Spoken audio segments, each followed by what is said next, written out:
Hello and welcome to Stampscapes Friday Night Live. We have a pretty large 8.5 by, actually it's 8 by 16 inch semi-gloss cardstock that I have pre-stamped with the some of the foundational images that will go into this composition here. I'm still working on it a little bit.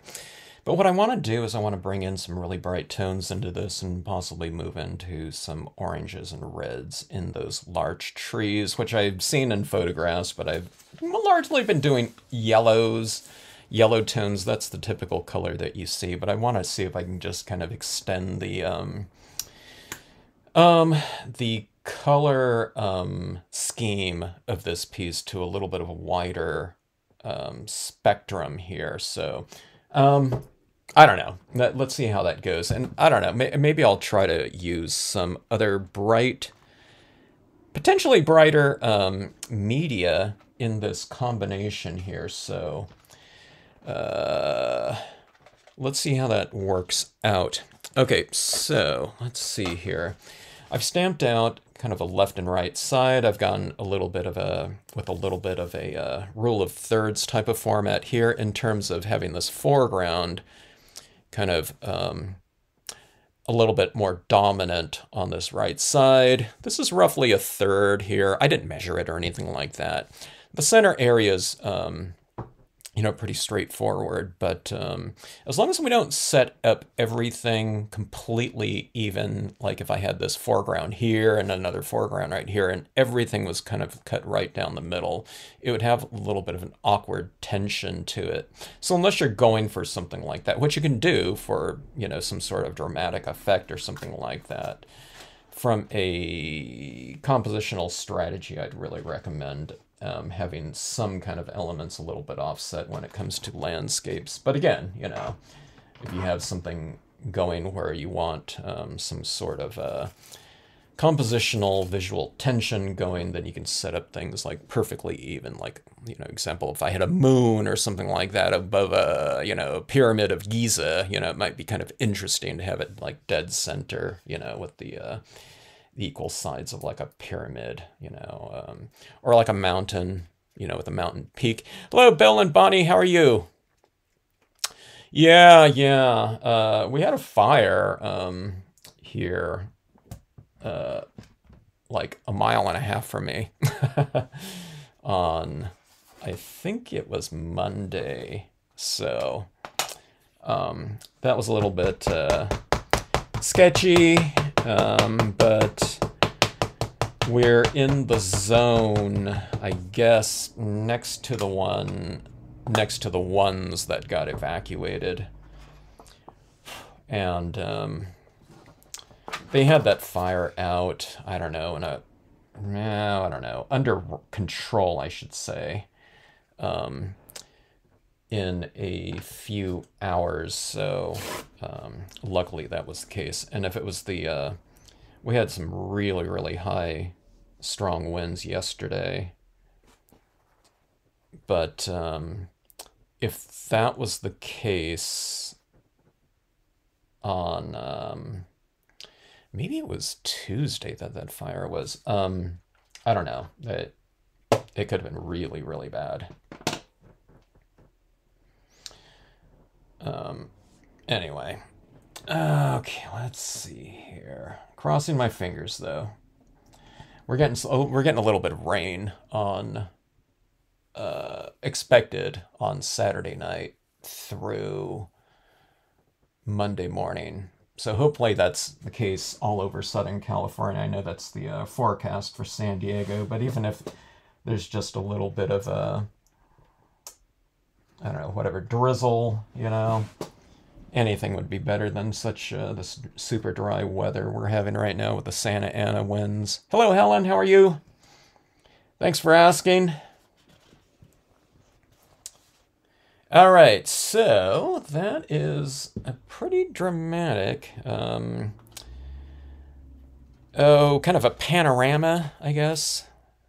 I guess in a smaller format. I don't know, it wouldn't really be slimline, but yeah, going for these panoramics, I should do that more often when it comes to landscapes. I mean, they certainly lend themselves to a panoramic, you know, kind of composition, but, and I do them, you know, in terms of, you know, like those slimline cards or something like that. But when it comes to larger formats, I don't know, I usually don't do that, or I haven't as much. It's usually, if it's a full-size piece of paper, the 8.5 by 11, I'm usually cutting it in half, you know, either lengthwise or whatever height. And but it's not really like a panoramic format a lot of times.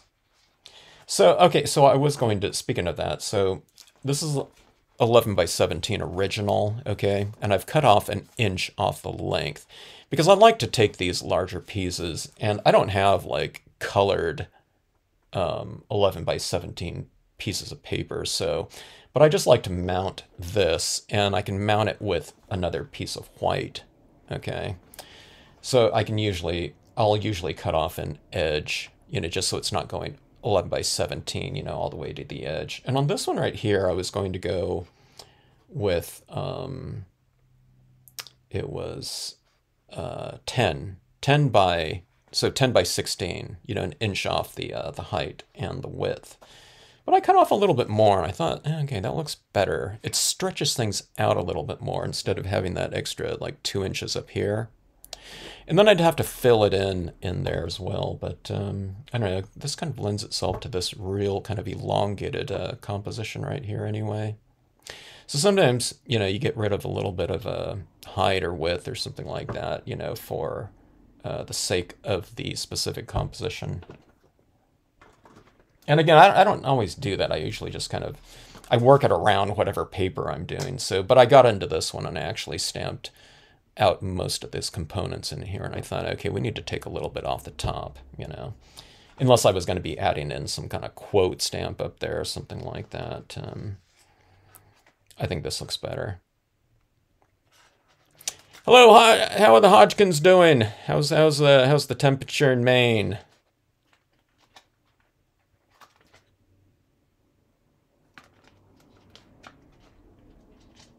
Are you guys in snow? All right, let's see here. We have a lot of space in the middle here. What I'm doing is I'm kind of contemplating this area up here. And if I want something like, I don't think I've used I might have, you know, maybe I did it like recently too. So I forget what I already stamped out a lot of times. But I don't remember using this cloud cumulus stamp on a really large scene like this at least in a while. So I might add that up into the sky here. And one of the things that it's fun about sky imagery as well is that we can do,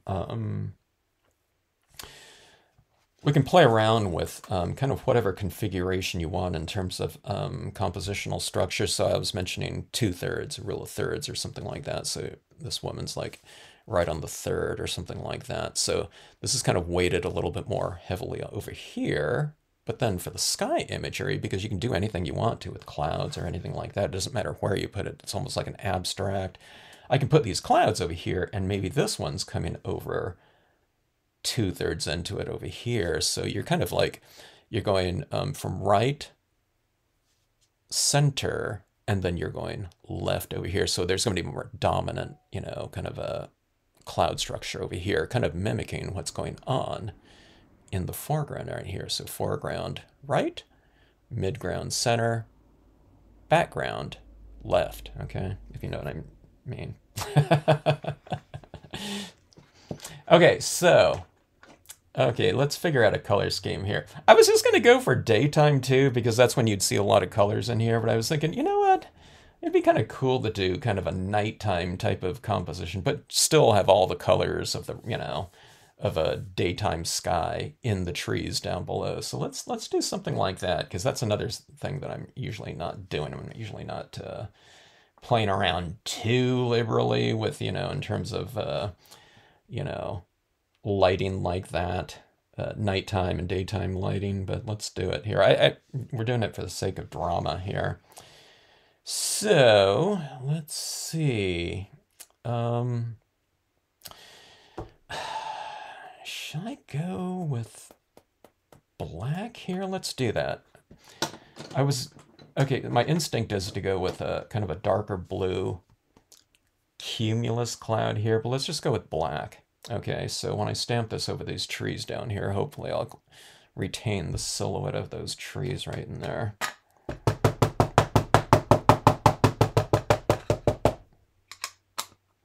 Maybe we'll have some of those clouds reflected in the water as well. Okay, let's see.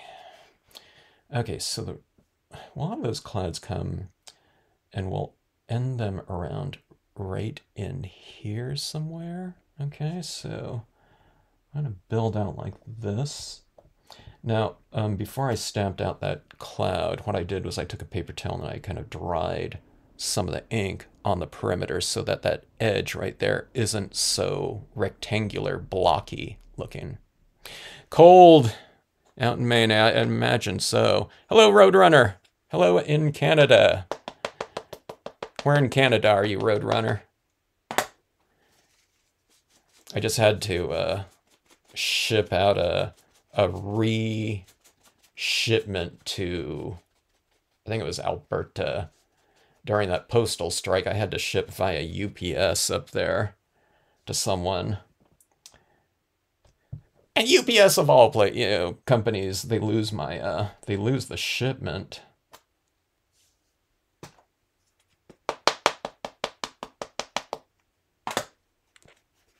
Which I've never had happen with UPS as far as I can remember. US Postal, was largely okay for a long time, but I'm having to reship things and I don't know, track shipments and everything like that. It's, the delivery system isn't what it used to be, even from a few months ago. All right, so building up, every time you restamp this cloud here, unless I'm doing something where it's a much smaller piece, I can, I'm not going to stamp it again because the second impression will be so much lighter. And then it will certainly show that edge in there. So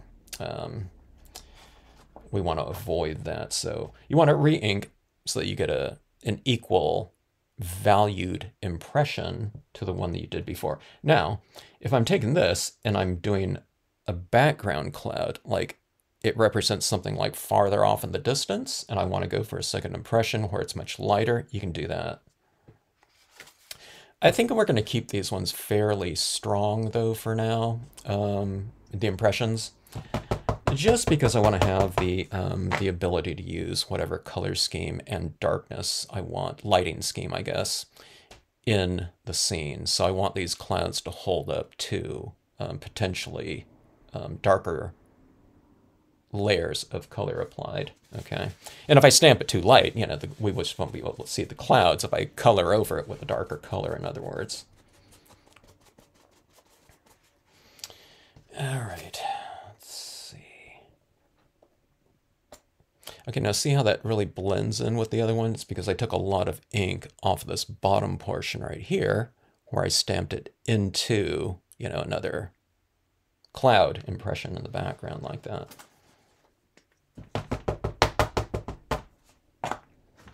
So let's go like this. I'm going about an inch into it, and I'm doing it with a dry paper towel. Don't always do it with a dry one. If you do it with a wet one, it's going to remove the ink completely. And it just depends on how wet your ink pad is. If it's really wet, then you got to really take off a little bit more. Okay. Okay, now this I just have this little open area up there. I'm just going to stamp it again because I just want a little bit of texture. But when I'm going on here, let's re-ink it. That should have looks like a really stormy night right there. It's not going to represent that when I'm done, though, because we're going to have a lot of color up there. Okay, let's see. Okay, now this one's going to be my last cloud right open here, and that's going to be open sky. So I'm going to take off a little bit more off the top right here, and especially this edge, okay? Because it's not going to be merging with another cloud up top here. So really take off a lot up there. And we'll go like this, and hopefully I took off enough where that nice, it transitions to light right there, okay? That one's showing up a little bit, but remember this whole area is going to be filled in. And I thought I'd have kind of like a rising moon right in here, so it kind of like goes from rule of thirds, little dominant focal point right here, and then this top portion up here, if you look at it up here, I'll have like a moon rising right up here, like that's right around at the third, whatever, measurement point. If you just joined in, we're talking about, I was talking about the rule of thirds type of thing, how I kind of positioned some of these images in here.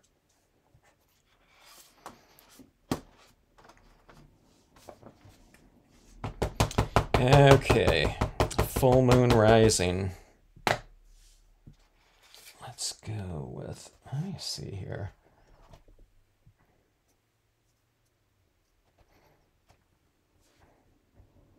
Let's do it that way. Wait, I'm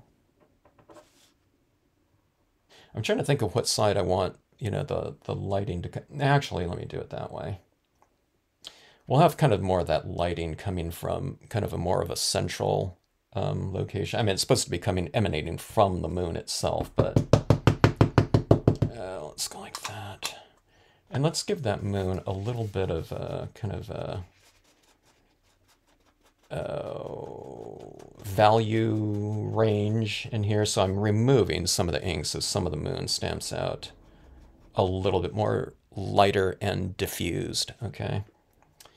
All right, let's see. Let's go like this. I could have masked off those trees, but I think this scene is going to get darker anyway, so I'm not really going to take the time to mask off any of these trees right in here. All right, so we can see kind of the dominant, you know, kind of focal points in here, at least for me at this point in time. We'll emphasize it more with shading right here, but this moon up here, everyone's eye is going to go to the moon, and, you know, the secondary type of things are going to be this. And if I keep her kind of illuminated, it'll be this kind of this, kind of visual dialogue between this moonlight and the reflected light in here. Usually if you put people or something in there, you kind of keep them in a lighter area, like it's a stage. So let's go with that, and let's bring in some more clouds right in the background right here. Let's see. Hello, Sharita. We still have a little bit of snow on the ground in South Carolina. Wow. About 3 inches of snow and 17 degrees. The Hodgkins are in Maine if you just joined in.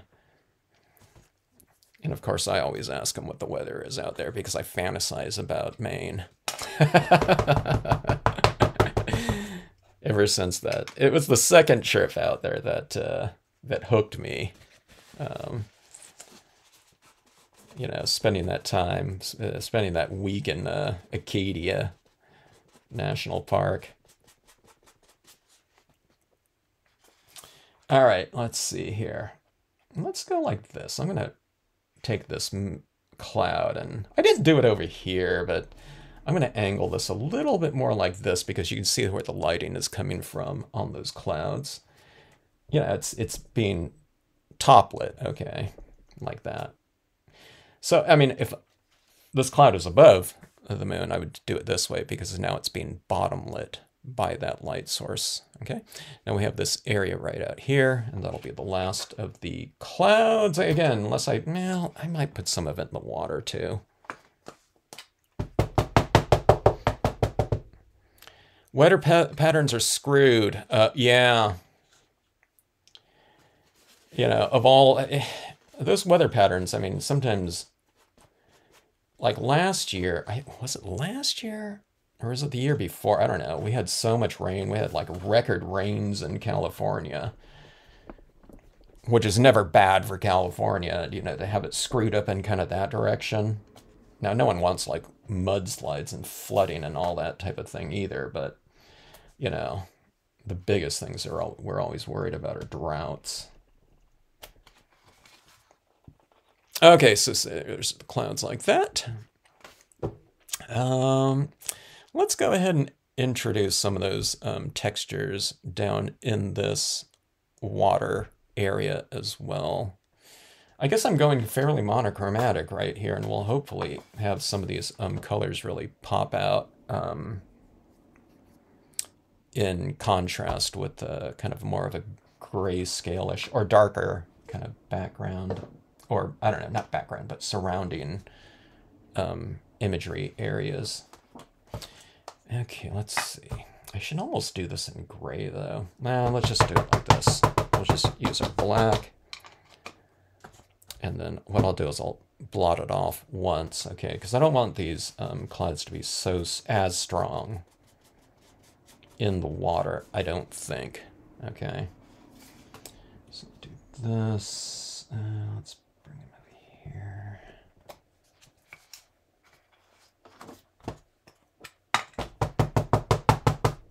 You can stamp all grayscale and do your whatever Ansel Adams type of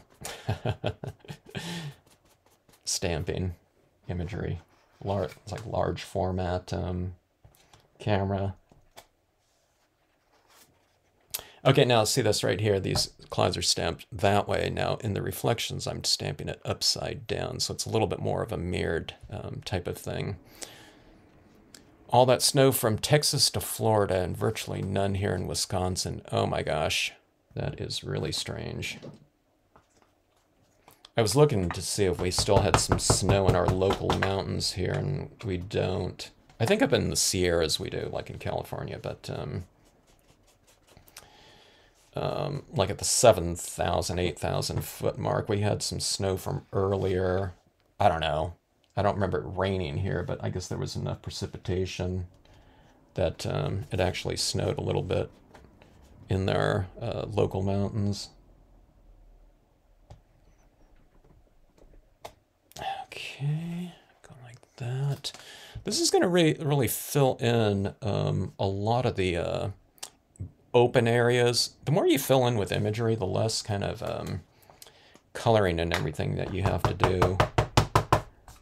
So I'll try to work a lot of imagery and texture, and that'll make my actual necessity for like filling blank areas to be reduced, especially on like a large format like this. In Minnesota, we had 3 days. The temperature did not get above 0. Oh my God, negative. I can't even imagine something like that, -40. But that's a huge, huge swing there. West Coast, BC. I need to get back up that way someday. I've only been there once.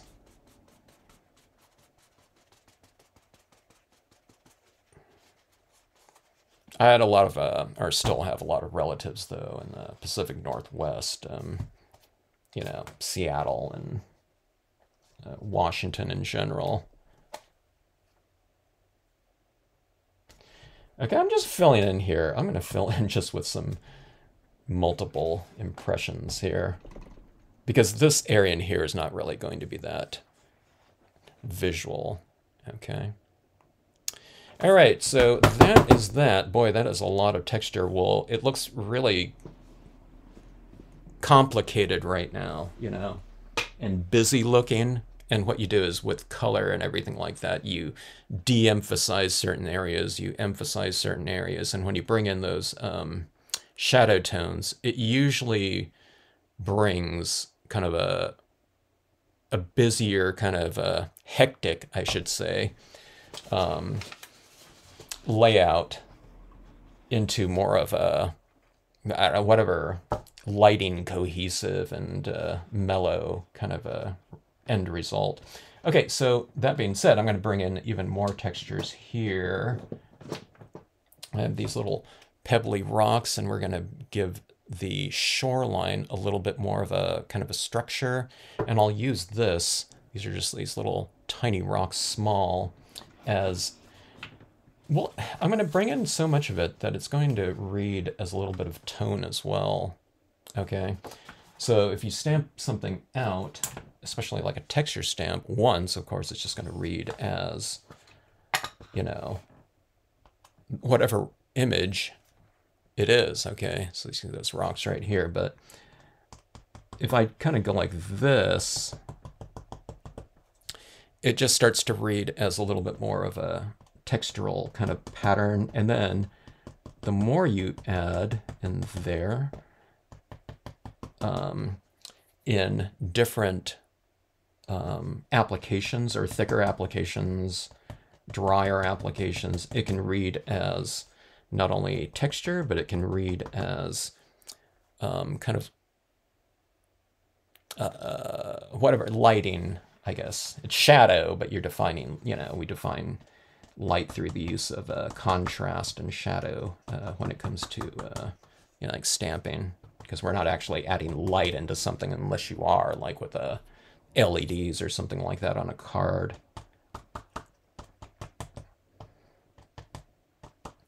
All right, so this is something, I've always done this with, you know, like with water patterns and things like that. I just started doing it with the rocks, though, a lot more. Man, I don't know, maybe over the last year and a half, maybe.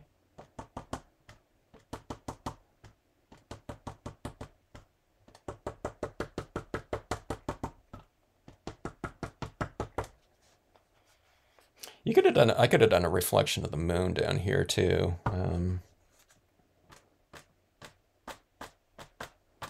Maybe that would have been interesting.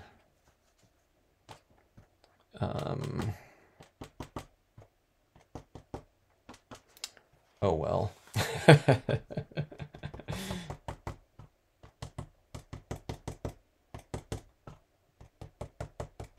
This rock's already kind of, it's already kind of,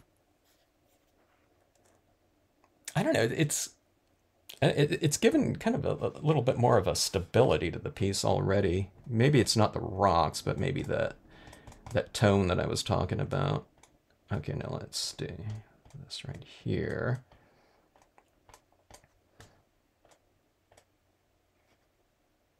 Kind of bringing in some of that tone into the foreground right here. So you have that background right there, and see I kind of extended this out a little bit like that. It could represent a few things. It can represent kind of like a just clarity of the water, being able to see the bottom.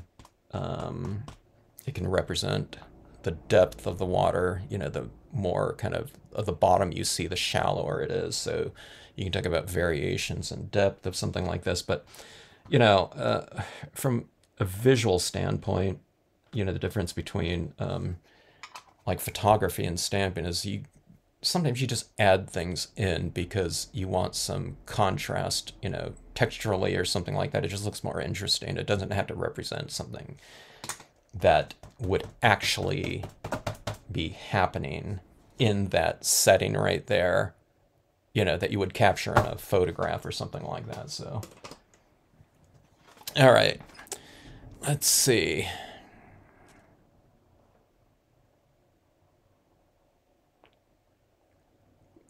Skied at Saddleback in Maine yesterday. It was 7 degrees. That's kind of cold, Debbie. Where's Saddleback? Is that up in that Katahdin area or something like that? Somebody's using Stampscapes. I have a bunch of them and haven't used them for a long time. Time to break them out, Roadrunner.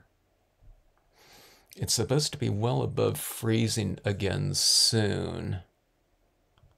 Snow, it warmed up and melted. I don't know. I hope that these weather patterns kind of return to a little bit of normalcy or whatever, you know. But I think that's wishful thinking at this point in time, isn't it? It's probably going to get a lot worse before it gets better, but hopefully not.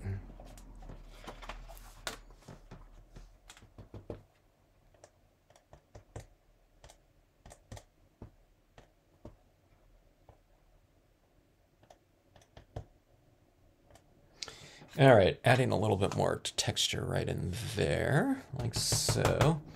Now what I'm thinking about now, speaking of textures, I have this water pattern stamp. And a lot of times what I do is I bring in that water from the outside edge in, it's kind of textural in here too. It would add more texture and movement to the scene, but I think we have just enough of that, if not too much of it, going on with all these different images and textures in here. The boulders with lichen down here, everything like that. I think it's better. Okay, what I'm getting at is if I use that texture in here, it gives kind of it represents like a wind or a breeze in the air, just movement on the surface of the water. I think this water is this whole composition is going to be better served if this is right in here is just a kind of a serene, mirrored, pool of water. And, it's just a quieter kind of area from a visual perspective. So let's go with that in mind. I can always add it later if I want to, or I can add a little bit of it if I want to. But we'll see. You should normally have a foot of snow in this point. Yeah. That's so crazy. Things like that puzzle me is like areas that are typically get a lot of rain, and it's like, oh my God, there's like fires going on. It was like in BC, right? When was that? Was that 2 years ago? There was all those fires going on. Yeah, maybe it's been 3 years at this point in time. Hello, Donna. They were in Rockland. They're headed to Acadia tomorrow. I want to get back to Acadia, but I want to go in full color. But that being said, I'd want to go there whenever there's not too many people. So when I was there in full color, there wasn't anyone there, but that was like 20 years ago too. Okay, I need to heat set this a little bit because when I start coloring this piece, these trees up here, you can see it right here. I kind of re-inked. They're a little bit shiny. And those are still pretty wet right there. So let's hit this with a little bit of a heat.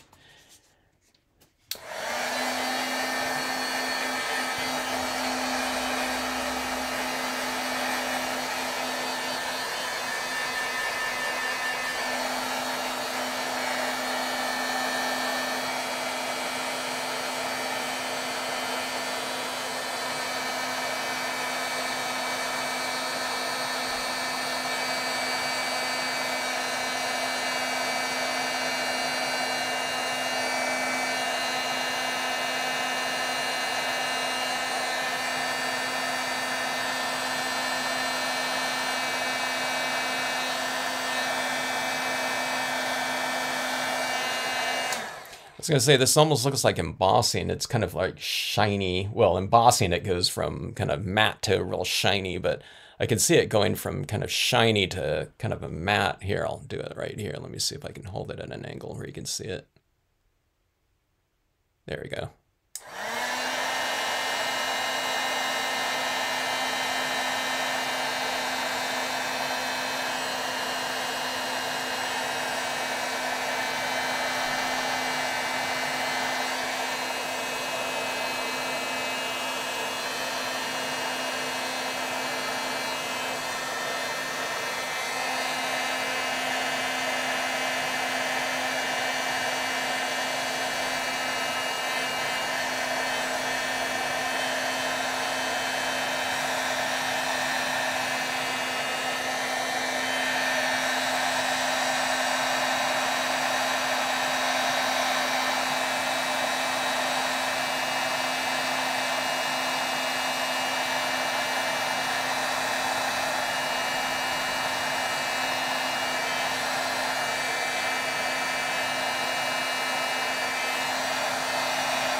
All right, sorry about that. It took a little bit longer than I thought. I just realized that like every little like rock and everything like that was a little bit wet, as well as some of those kind of, more delicate areas of the clouds were even a little bit wet.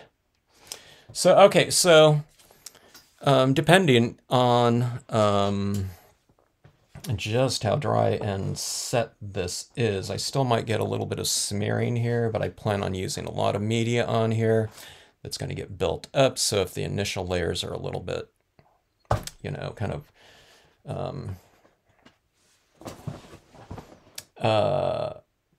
I don't know, whatever, smeary, moist, it shouldn't matter too much. Okay. I'm gonna avoid like big smears, of course, if that starts happening, but it shouldn't really matter at this amount of dryness to it. Some of it was still pretty wet. Some of it's, I don't know, I didn't get everything completely dry. Okay, I have a gray right here. I'm gonna apply, when it's like this big of a scene, I like to go kind of in the fastest mode possible. So what I usually do is I usually do kind of a grayscale lighting type of scheme, at least as far as like a foundation color. And then I'll add in more specifics, like if I want certain trees, in this one I want those trees fairly bright and colorful, even though it's a nighttime type of scene, I know. But I'm going to go with that in mind. Okay, so it's going to go with gray, but let's give it a warmer gray though too. So let me see what colors I have here. Let me see. I couldn't remember if I had a. Here's that peach Bellini. I have this old peach Bellini. Just any kind of light tone, warm tone would be good. Okay, light in terms of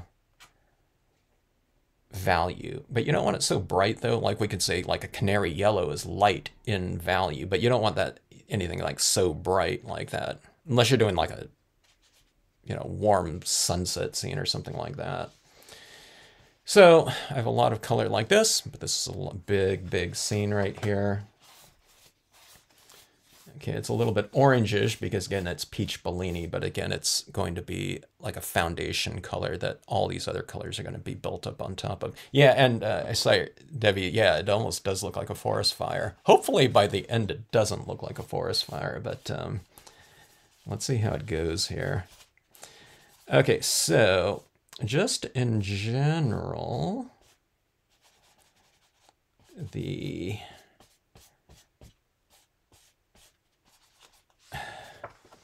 lighting scheme is, the moon is going to be the lightest thing in the sky. So kind of in the areas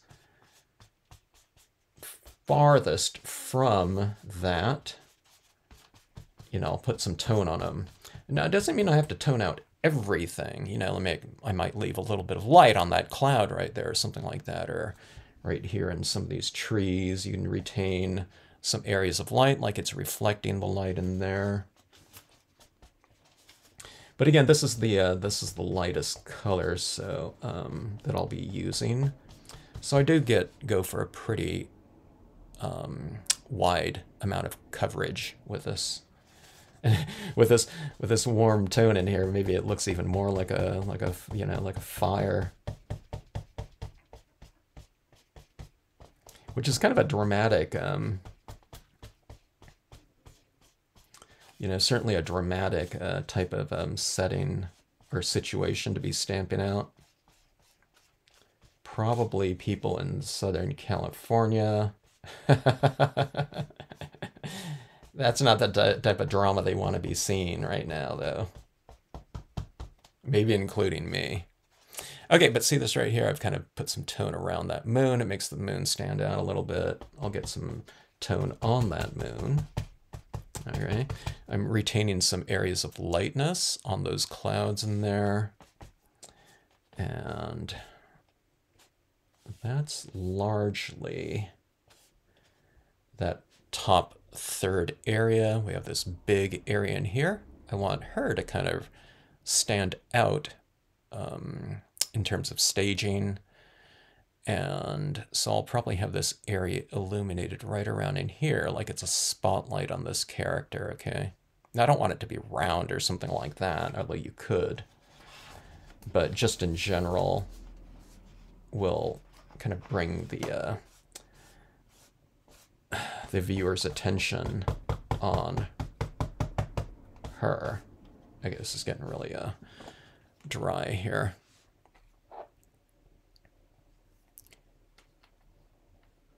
Each piece came into one mirror image, so you can alternate. Yeah. I guess you can get those mirror image stamps, though, for that purpose. 36 below Celsius this week in Canada, but warmed up to 16. Is that an unusual weather pattern there? It seems like, you know, at least from like traditionally, I'm seeing certain maybe new patterns pop up a little bit, but it seems like it's really unpredictable from year to year these days. You know, a couple of years ago, I think in California, man, we were having rains like through. It might have been May or something like that, which is really late.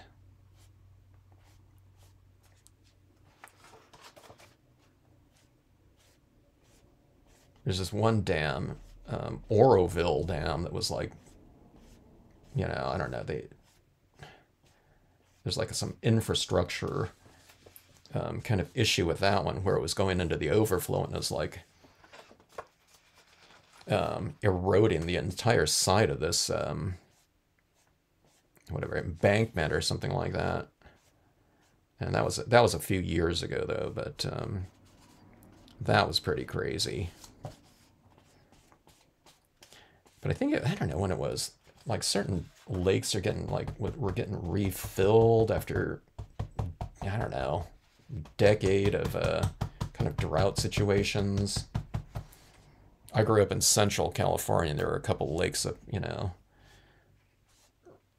up there, and those things got filled up. I was watching those types of things online, where they have these live stream cameras going. So I was checking on those, and then they have the height of the reservoirs. All right, so there that is like that. Just like real streaky in there. Doesn't have to be perfect. Again, this is going to be this kind of base layer tone in here. So nothing too extreme. I might not move into like blue tones in here, but I might go with like a kind of like a warmish dark brown sepia looking sky and water, something like that. And then that'll probably merge or harmonize a little bit better with kind of those fall looking types of larch trees, yellow to reddish spectrum of tones. Let's see.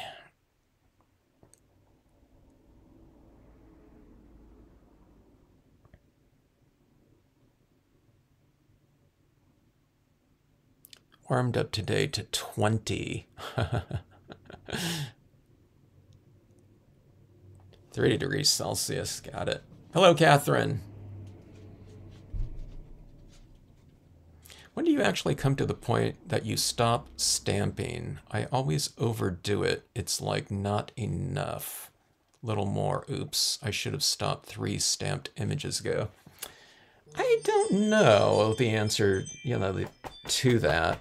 I guess for me, when it comes to, that's a good question too, but it just depends. Okay, so here's the thing. I don't necessarily just stamp and then color, all right? Like this one right here, I'm not done stamping. I'll probably add in more things into this maybe at the end, I'll add in some overhanging branches, maybe extra foreground imagery or something like that. A lot of times it's the subject matter, like I'll do a scene like this. And then I'll think, oh, you know, here's this open area, I'll stamp a little kayaker in there or something like that, or birds in the sky, you know, a owl flying against the moon, something like that. It's not big things like, okay, oh, like I'm done adding everything. I want to add a cabin in here now, like in here. You know, I'm not going to do something like that. It's not going to like be like a big infrastructure type of image, okay, or decision. It's the filler types of things, okay. Now, if you have open areas like this, you can always decide to do that later. Or, I mean, it depends on how much how much area you retain in order to do something. Something I'm not really good at, though, you know, because I should probably kind of plan for it, are things like word stamps and quote stamps, you know? Like if you want something that would look good up there, then I shouldn't have filled it in with clouds to begin with, okay? But word stamps, though, if you do leave some open areas, you're retaining the ability to stamp them out. Like if I didn't put clouds in here, this would be a really great place for like a quote stamp up here, okay? Provided I don't darken it up too much either, okay? But, you know, you can get to a point, and if the point when you start deciding, should I add more, think about what types of things you might want to add in there, but you can start, depending on what media you're coloring with. If it's like dye-based inks like this, everything's dye-based inks like this so far. I can still stamp a dye-based ink image over dye-based inked coloring, okay? But if I'm coloring in with colored pencils, you know, you may or may not be able to add more imagery over the top of like a waxy coating of colored pencils in there. Maybe you can with StazOn or something like that, but you know, you can always leave certain decisions. Okay, this is gray here that I'm using here, and we'll start to add a little bit more shadow work in here and contrast. But yeah, you don't have to, it doesn't have to be a linear process. It could be a little bit more of a circular one, okay? Well, you know, to some degree. And also just, you know, like I said, it depends on what media you're using. Sometimes stamping over certain media works really well, or it doesn't matter when you do it, and sometimes it does. So Copic markers, coloring this or something like that with a bunch of alcohol inks in there. If I try to stamp over it with dye-based inks again, so you go dye-based ink foundation, Copics, dye-based ink again, it might not stick to it or might not transfer. So, but there's always things like, you know, like I said, like StazOn. You know, the StazOn can stamp over a lot of different things. So, yeah. And then also, it's one of those things I was just talking about too. If you overstamp something in scenic stamping because of lighting, you can de-emphasize certain things. So it's like, okay, I made that area a little bit too busy over here. Like, this is really busy in here, so I'm adding tone to it to de-emphasize certain areas so there's less contrast in here. Now, this is going to get really dark in here, so we'll be able to see this like lighting in here and this other area around in here and at the base of the trees where the trees are casting their shadow right in here. It de-emphasizes that area in there. Or if there's just certain things that are, usually when you add something in scenic stamping, it's just like, oh, I added too much. It means it's too busy, right? So like I said, you cover it up with tone, but you can also cover it up with other imagery. You're saying, wait a minute. You know, so de-emphasizing something that's really busy by covering it up with another image, that's just making it busier, isn't it? Well, if it's like a big solid tree or something like that, you know, that let's say if I put a big tree trunk right here, then that whole area would just be kind of dark and it would be more of like a framing device for the background. So there's all kinds of little things that you can do like that, you know. Yeah, and it happens all the time with me. You know, I just kind of get things going. Like, especially like this one. This one's like really, really busy looking at this point in time. So I'm just, but it wasn't because, oh my God, I didn't know that was going to happen. I made a mistake. It's just like, okay, that's what happened there. So you just add in a little bit more tone one way or another. And it happened, you know, it's just pretty much the entire process for, you know, most of the scenes I do, you know.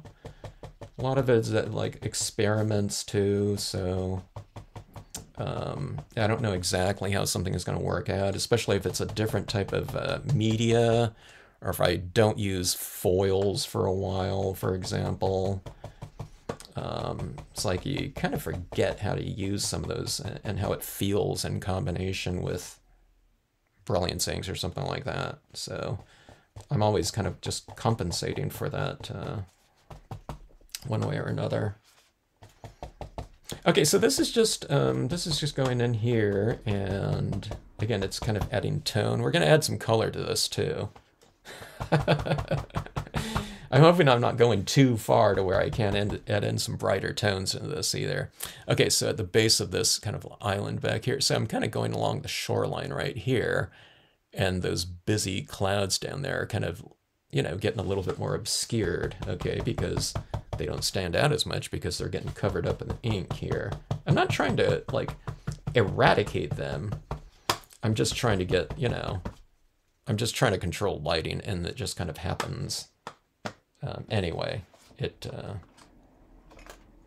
Again, it kind of brings the pieces together a little bit more.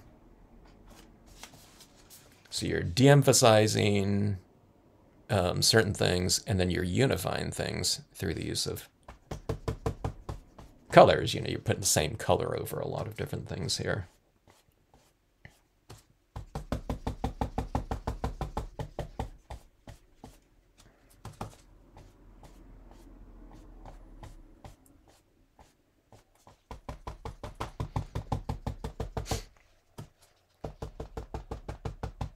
Okay. Strategy-wise, though, I don't know. This is the thing that happens in scenic stamping. You know, people aren't doing a lot. With other types of stamping, there's a lot of there's like really definitive objects and areas that are getting filled in. They'll stamp 3 or 4 things. They're all used in combination with one another, using papers and textures and things like that. You can see how something's really developing, okay? Along the way, you know, is this the way it should look at this point in time, at step number 2, and it's very clear, okay? But if it's something like scenic stamping, I'm not talking about just like, you know, 3 components on top of a, you know, certain type of thing. That, you know, there's certain, but if you're doing things like lighting like this, through whatever, colored pencils or anything like that, everything's not so clear because there's a lot of variables that can happen depending on how you use them. So you might be looking at something at step number 1 and saying, oh my God, this is a certain way. But, you know, if you work through other media that's going to be applied on it, what is it going to look like at step whatever, G or something like that after you know, and the composition and stamping is often like step A, you know, so that's not the end result that you're looking at, you know, right in there. So yeah, that's what I'm always telling people, you know, when I'm working on these pieces. It's like, okay, look at the piece now. That's why I kind of emphasize, look how busy it looks, you know, and it's because it looked terrible, like right in there. But it's, you know, it's kind of coming together more now through things like this. So that's something that I always emphasize. Which is, you know, this way right here isn't the only way to use scenic stamps too, you know. We can stamp something, we can do a 3-step process on, you know, holographic foil or something like that, you know, where there's not so much coloring and variation or something like that, because the holographic paper is already kind of, you know, it's a very definitive type of paper. So Anyway, see, this is just like that was 2 colors so far. And there. Let's see, let's get a little bit more streaky like this into that water like that. So I'm coming into this lighting in here, so I want this to go from dark to light like that. Okay, so you come into it from the outside in, like so. And this is from the other side, outside in. I turn my paper in the direction that's going to be the most conducive for that, you know, that out to in shadow, but it's also in to out lighting like that. So you leave it kind of streakier like that in the sky, in the water like that. In this case, I mean, it could look like a big spotlight on that water. I tend to go a little bit more of these striations like that, and you know, it could be argued that maybe that would have looked better up in the sky too, to kind of mirror that type of thing.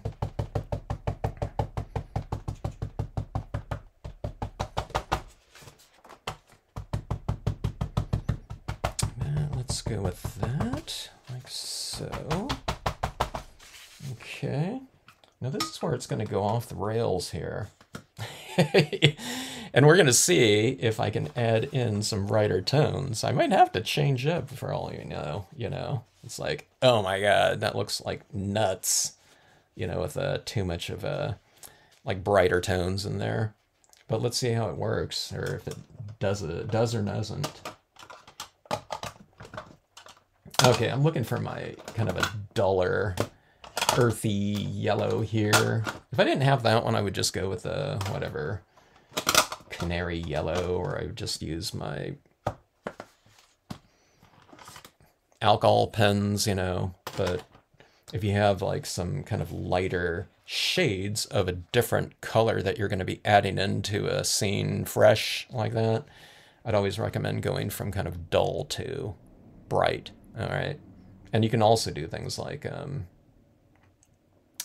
you know, if you have like nothing but a super bright canary yellow pad, and it's like, oh my God, that's like so bright. All you do is just add a little water to your applicator, sponge, or anything like that. Then ink up your applicator so you're going with a diluted version, and then that is thus a duller, lighter version of whatever ink you have. So you can really kind of expand on your ink values just by adding water to them. Okay, not water to the pad, but I'm talking about on the applicator, and then you dip in like that. Let's see. Serenity is a good thing. Yes, that's what we're looking for, Bill, in terms of we want that drama just on like the movie screens, huh? I went December and 90% of Bar Harbor was closed for the season. Oh, they closed for the season? Did they used to close? Oh, are you talking about Bar Harbor? Are you talking about just like the services around there? I could see that.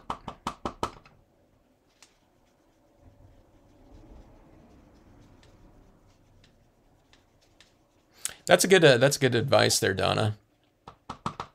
Hello, Jeannie.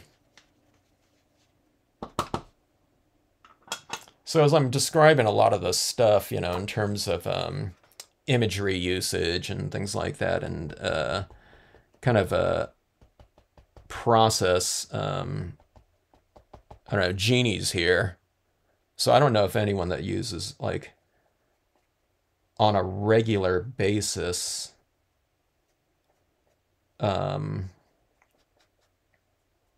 more images per scene than Jeannie. I don't know. Certainly you use as many impressions. Now I'm kind of just wiping this into some of these trees right here. See how it's just giving it that tone right now? Those larch trees, which are kind of the reverse, the lighter trees within the scenes here. So I've retained some areas of lightness on them. Okay, so Jeannie,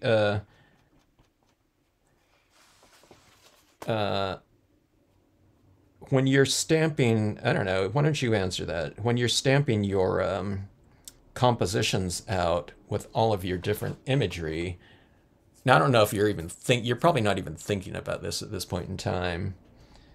But if you had to,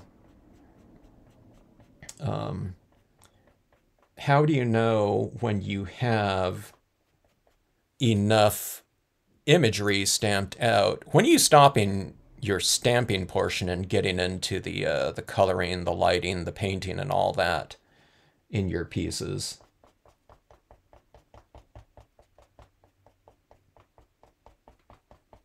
I mean, with you, I mean, the answer is going to be, well, you just know it, I'm sure.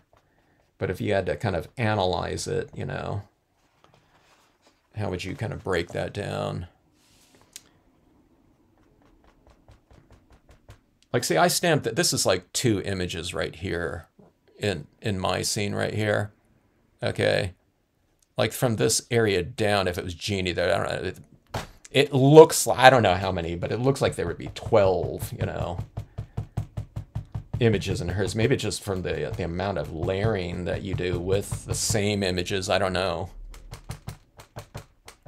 A lot of times you can't. It's hard to tell what some people use because of the amount of layering that they add into their scenes too. Or it might be portions of imagery too. That's tough to see. All right, now if you just joined in, one of the things I kind of said at the beginning of this scene is that I know that we wouldn't be able to see all these colors at night.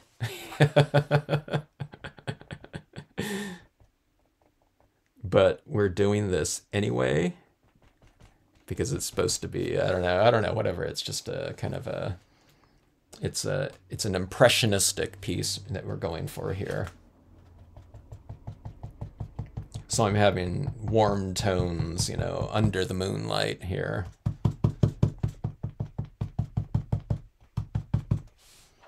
All right, so this is that mustard seed right here. Okay, it looks like that. It's going to start really standing out kind of awkwardly the brighter I go, but that's when I'll bring in brighter tones and darker tones around here, and we'll hopefully kind of, hopefully kind of be able to blend them in kind of in a semi-harmonious way. And I do want to bring in some brightness into these trees, and with a little bit of changes in hue, though, too, with some oranges and maybe reddish tones. We'll see how that goes. Here has always been, if you don't like the weather here in Maine, wait a minute.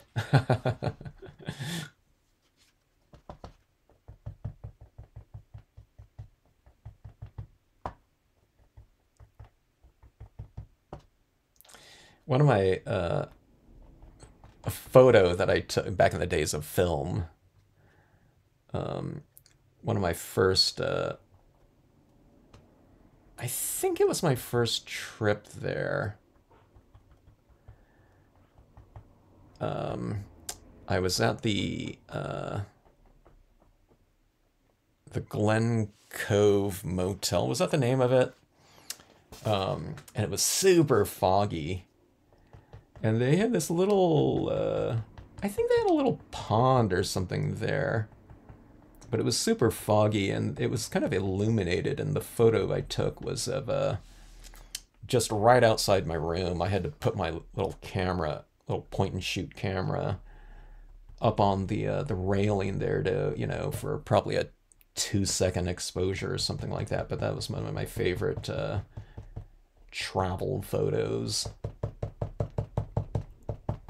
Because it just has these trees kind of in this mist, and it had this, like I said, this purplish value to it, hue, or like plum-looking purple. But I think I have it posted on my, maybe on my Flickr gallery.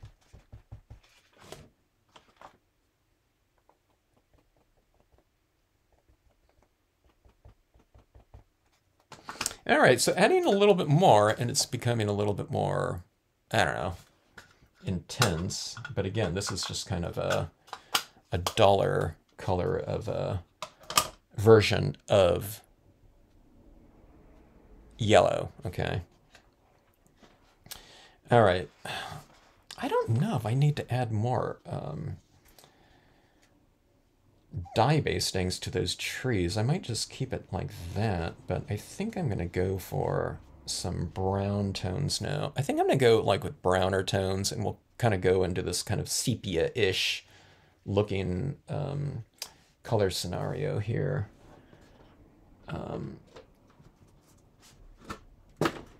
In the rest of the scene. Oh, here we go.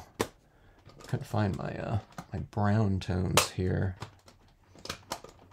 All right, so let's do that. Let's work on a little bit more of our lighting in here and shadow work. This is going a little bit bright and warm here, so I'm going to test it in a darker area first.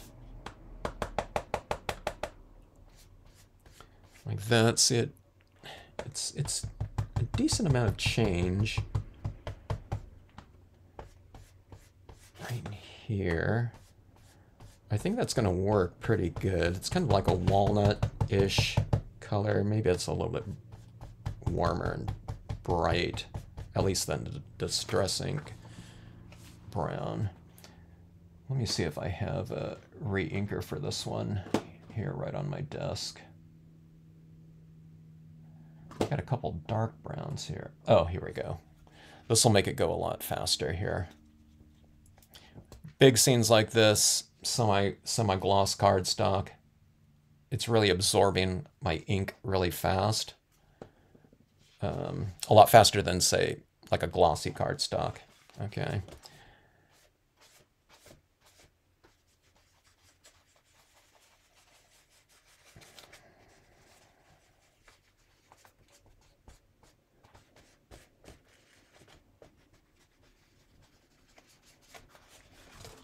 All right, so you see that brownish tone up there.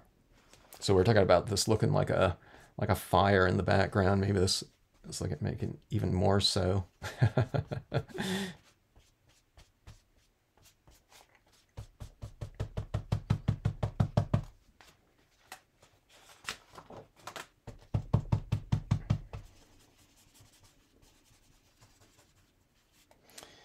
right, a little bit more. Re-ink my pad while I'm at it. But we won't use the pad.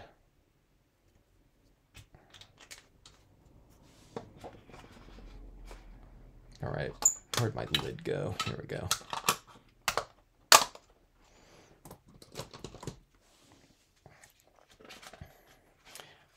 I'm having flashbacks right now of when I went to this comic book convention. There was this guy named Alfredo Alcala who was a comic artist and inker, and he was doing something. He was like rubbing this thing on his artwork that he was working on at his table, and we're like, I asked my friend, I said, what is that thing in his hand? Or what is he got there? And what he had was a kneadable eraser, but it looked like a rag. So I am using like a rag here, basically, at this point in time with this paper towel. But I saw his name come up recently, and I was remembering that. So after that convention, comic book convention, I went out and got a kneadable eraser. It's like this eraser. It looks like, I don't know, what does it look like? Play-Doh or something like that. Let's see. Hello, Sheila.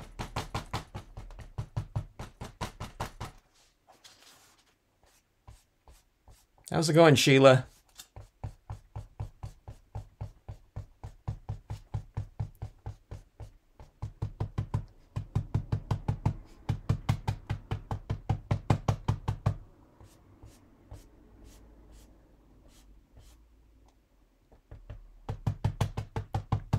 Sheila, you got to try a large format sometime.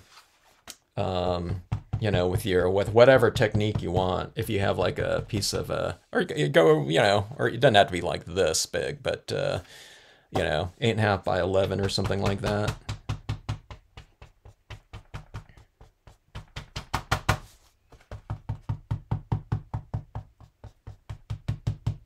Or actually, if anyone ever does like larger pieces, you can certainly frame them or something like that. But if you go at 8.5 by 11, like full size, what I would do is I would cut off like a inch off the length and the width, just so you can mat it on something else, because the final pieces do look really nice when they're you know, matted, at least.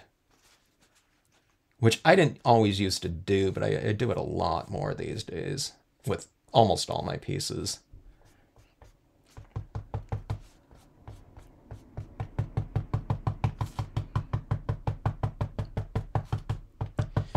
All right, let's see.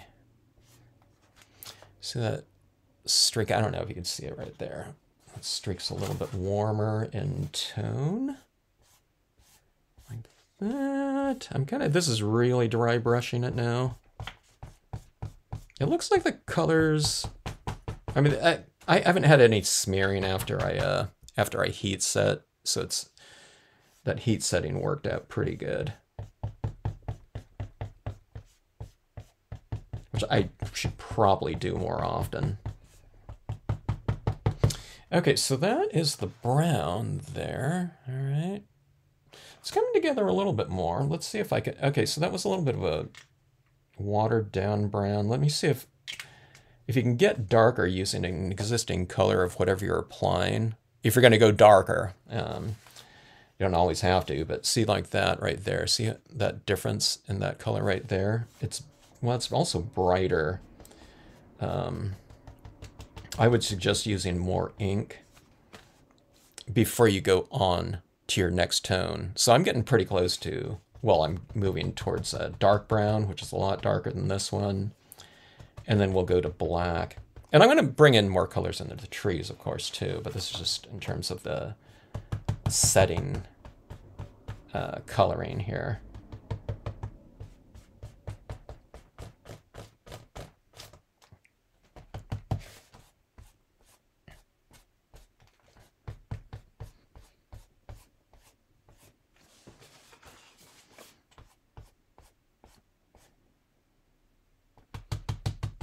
I'll bring some of this brown up into these trees as well, just for a little bit of color continuity and color harmony. Okay, I'm using it at the base of these trees right in here. And again, I'm retaining some areas that are light in there for After Effects, white pigment ink, paint pens that are white, okay. Okay. You can get some pretty decent bright tones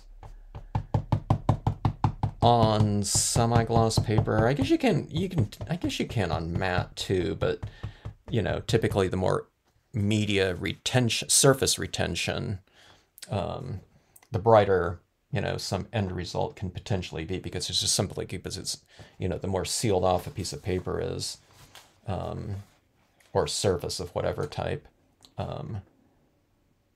you know, it isn't absorbing into the pulp of the paper or pulp of the surface much, you know, more. Okay, so here's dark brown. Okay. Anytime you change tones, starting your darker areas with it, so you can kind of test it out and see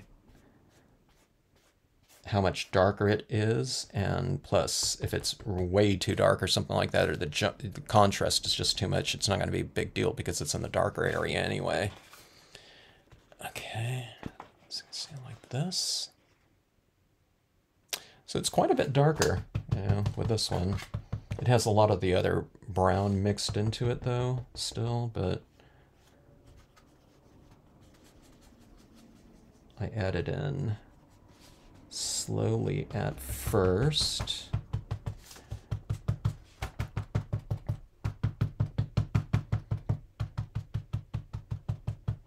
Just because I don't want any big surprise. Oh my god, you know, I added like way too much, you know, darkness or something like that. Or oh my god, you know, it got way too dark. So you just kind of do it in the darker area first, and then if you're adding it into a lighter area where, you know, if you add too much, it can be kind of a little bit obtrusive looking or something like that. Then just add it into those areas where it would stand out more in contrast, potentially. Do it with a drier version of your applicator. So if you're working with sponge, just stamp off a lot of it before you start going into these lighter areas with it. Okay, so I'll try to come in here now. These like streaks like that.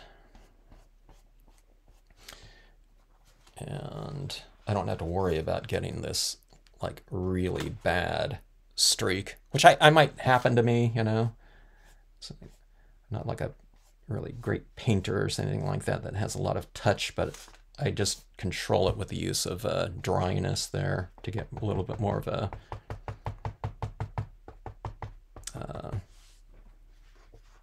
graceful stroke.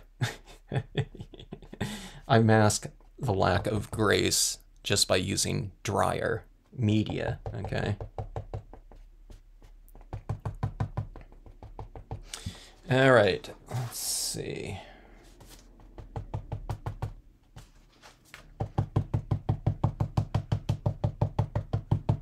I think I did, I don't know, did I just ink up this one dark brown one time?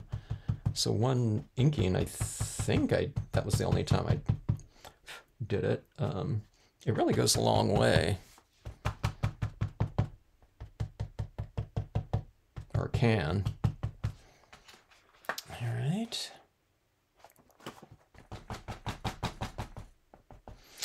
All right, let's let that set a little while. Okay, now I was just about to say, and I'm going to color a little bit more, but actually maybe I should go into my piece a little bit more. My final color in the toning process is going to be black.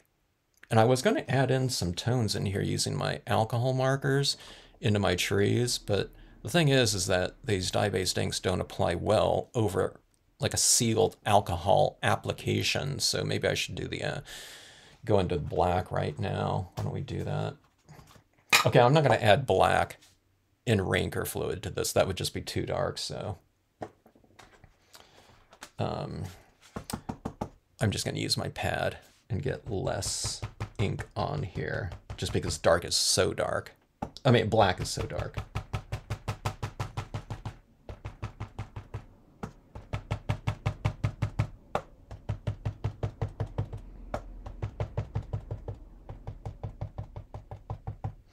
And this black is blending really well because this whole area in here is really, really quite saturated with tone.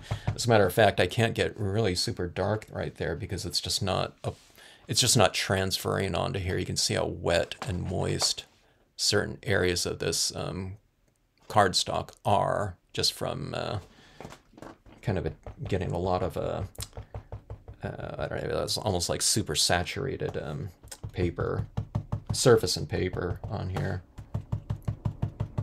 But where it doesn't transfer onto there really fast, it also makes the blending process so much easier because you're tapping wet into, you know, moist, damp, as opposed to wet or moist on dry, where it's grabbing that ink really fast, okay?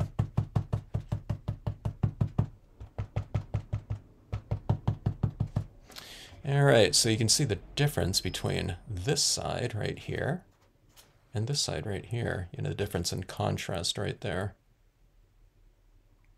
It's some areas are still looking a little busy to me in here, but we'll come into that with other media here. All right, let's see. Okay, so the water is one area that I really need to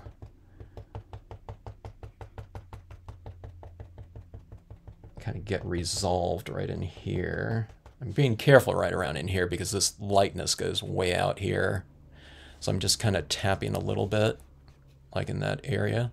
It's like, this is black right here, but when you tap it like this, when you control the amount of dampness you have on your applicator, you can really have a lot of control, because that's like one tapping of it, or a couple taps like that. It's like, that's like a 5% gray in there as opposed to using black. So easy to.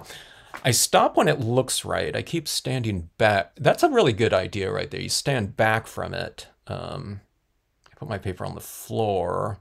Oh, you see it. Okay. You're really, okay, you're practicing a lot of different really good compositional kind of methodology too there, Jeannie, if you're looking at it from different angles as well like that.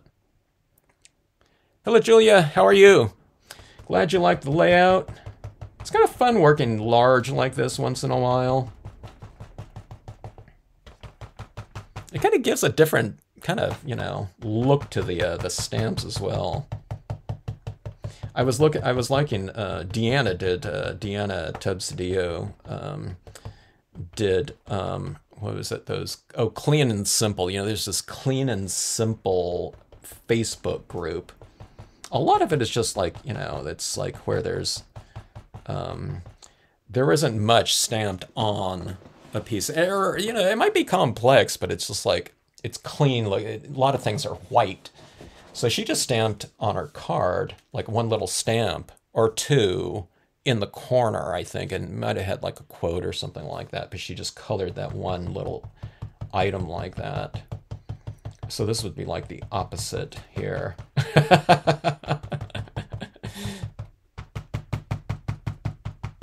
It's textural and complex, but hopefully it doesn't look busy. You know what I mean? Like overly big. We want, you know, this to have like a certain harmony to it. But that's a really great idea, Jeannie, though. So Jeannie's talking about, you know, working on her pieces. She mostly works full page.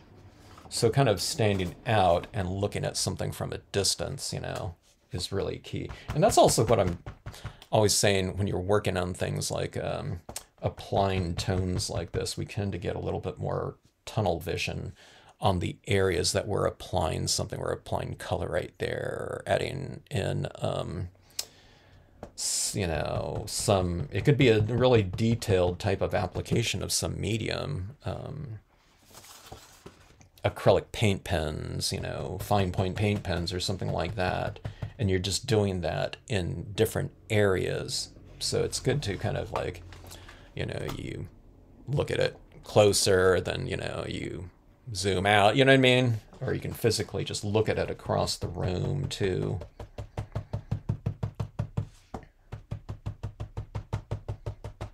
And usually something will stand out, you know, it's like, okay, you know, add more or less. And a lot of times if you add something, sometimes it's not just a matter of, should I add something to it? And that'll make it look better. Sometimes it's just like, you know, it might add to it. It might have just been like a lateral thing, you know, it didn't, you know, it didn't detract, but it didn't necessarily improve something too. And that's always happening with me. It's just like another thing adding in there, but it wasn't like a mistake, you know, to do it. It might just look, you know, it's not better or worse. It's just like another component in a scene or something like that. Okay, see this right in here? This was all kind of a certain lighting right here, and I'm bisecting it right here. So this whole area in here, see, it's like trisecting it here. Here's an area of light down here where that moon's shining down there, right? So I've bisected it here, and then I've kind of, you know, added another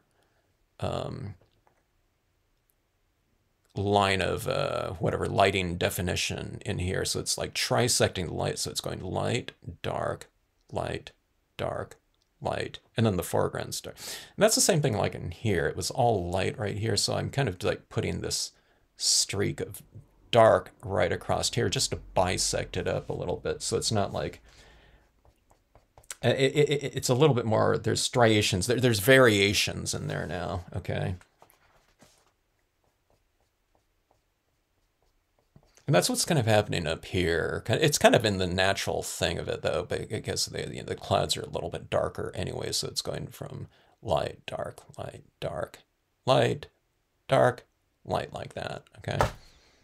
So anytime, bottom line, whenever there's, for me, anytime there's something that's too monotonous in terms of my lighting, I just cut it in half usually. It doesn't have to bisect it completely, but, you know, like equally, but you just kind of break something up a little bit like that.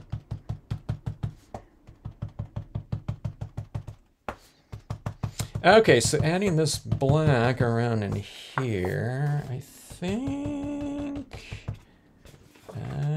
okay, that got really, really dark. Oh, see this right here? Let me see if you can see this right here. The benefit of re-inkers, see this right here? It's like way too dark, but look at this. I can come in here and see, can you see that right there? Here, I'll make it a little bit. See that right there? Where it just, I was able to like erase, you know, applied ink on there. That's where using those re-inkers in there and kind of getting things saturated really come into play, because the darker tones can be the most obtrusive, you know, kind of thing if they're applied too thickly, you know what I mean? Or it's like, oh my God, it looks kind of awkward. You know, with my application, I can just go in there and just kind of wipe it off again. So, yeah. That's dye-based inks on glossy cardstock, of course. If you're doing all this coloring with Copic markers or alcohol inks, you can use your blender pen too and do kind of a similar thing. You just go in there and kind of remove some of that surface application of that type of medium. All right, so let's go in and let's get into, speaking of that, let's add in some tones. I want to add in some brighter tones in here. Maybe we can move into that orangish tone. I'm not a great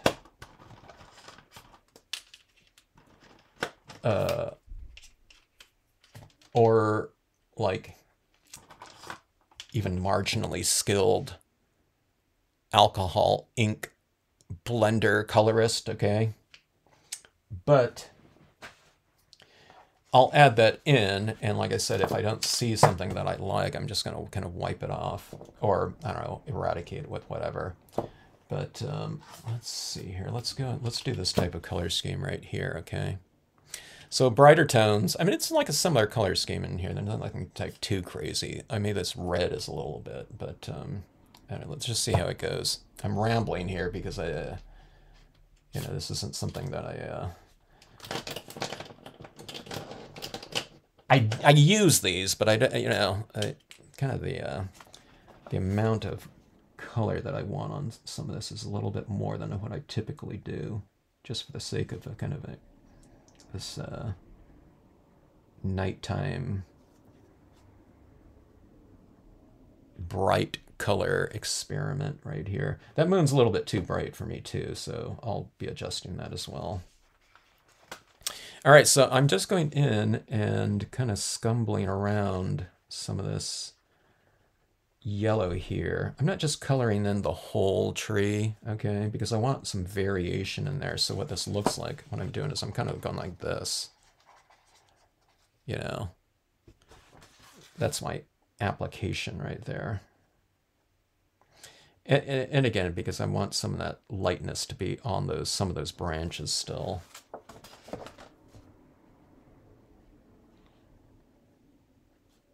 Now we'll see what that looks like by the time I get to like the third or fourth color. I don't know, you know. All right. Thanks, Jeannie. That was good advice there. You like the color scheme, huh, Sharita? Glad you like it.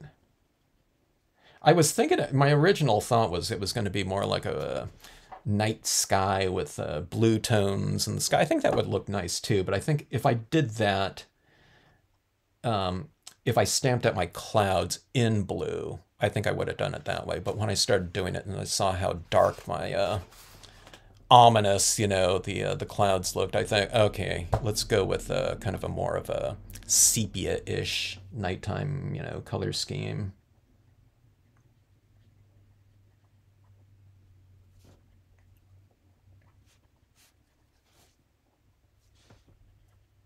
I mean, we could have done the blue too, but I just thought, I think this will look a little bit better. Okay, so I'm adding some layers right in here. Yeah, it doesn't look too bad. I think it's because of the brown, though. Color scheme in here. I thought these trees might look a little bit kind of weird and awkward. Like, especially with the first application of color like that, because it's like a brighter tone than what's going on in the rest of the scene like there. We'll be adding in some tones. We'll be shading our cabins a little bit more, bringing in some lighting into the rooftops as well.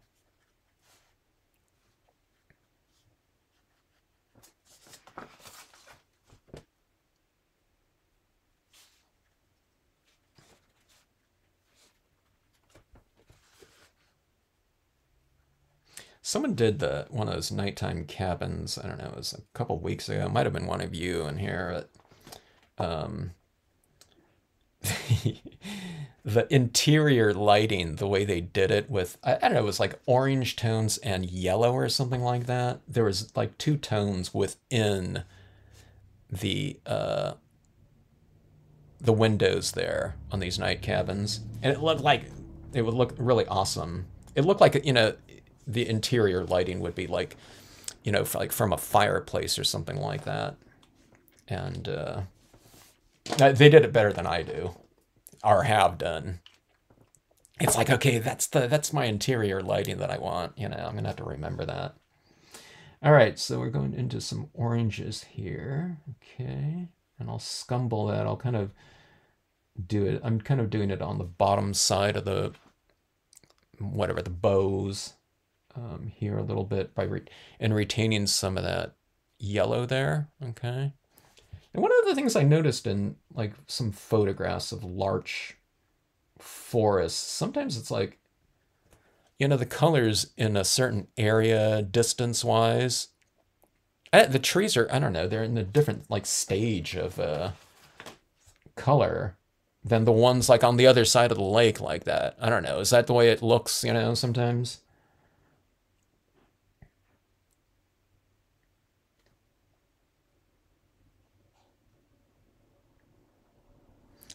Us here in Southern California, we don't observe those types of color change unless we're up in the mountains or something like that. You might see it in like aspens, in certain areas of higher elevation. But yeah,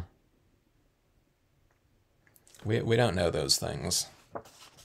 We watch things like, I don't know, like cacti blooms.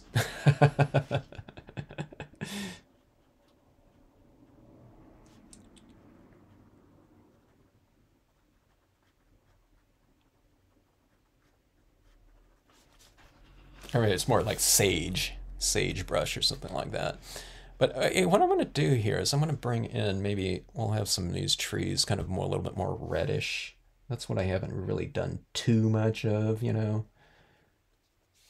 on these large trees.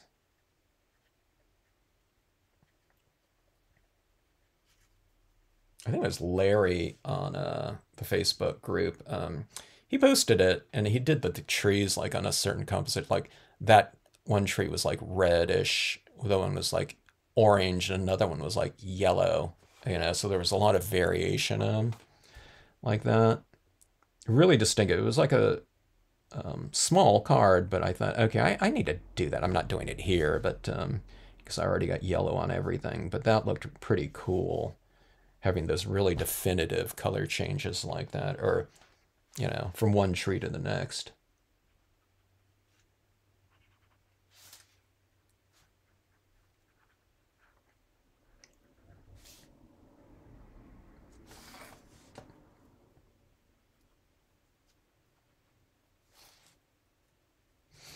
All right, so there's the orange right in there. Yeah, it looks pretty decent like that.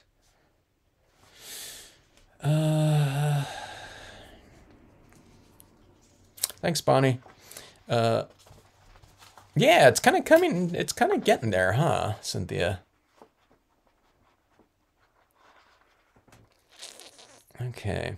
Here's what's happening here, though. Okay, so here's what I'm thinking of when I'm starting to develop these areas like this. The trees are getting so much more intense. I mean, it's not super intense, but it's just more intense than like this water area down here. Now, this water area here, it doesn't have to match in terms of intensity of here, but we just need to get it to be where it's a little bit more related to the intensity up here, and we can do that. I'm thinking about bringing in like a like a little swoosh of like blue or something like that in there. It just needs something more varied than what it is right now. It's just too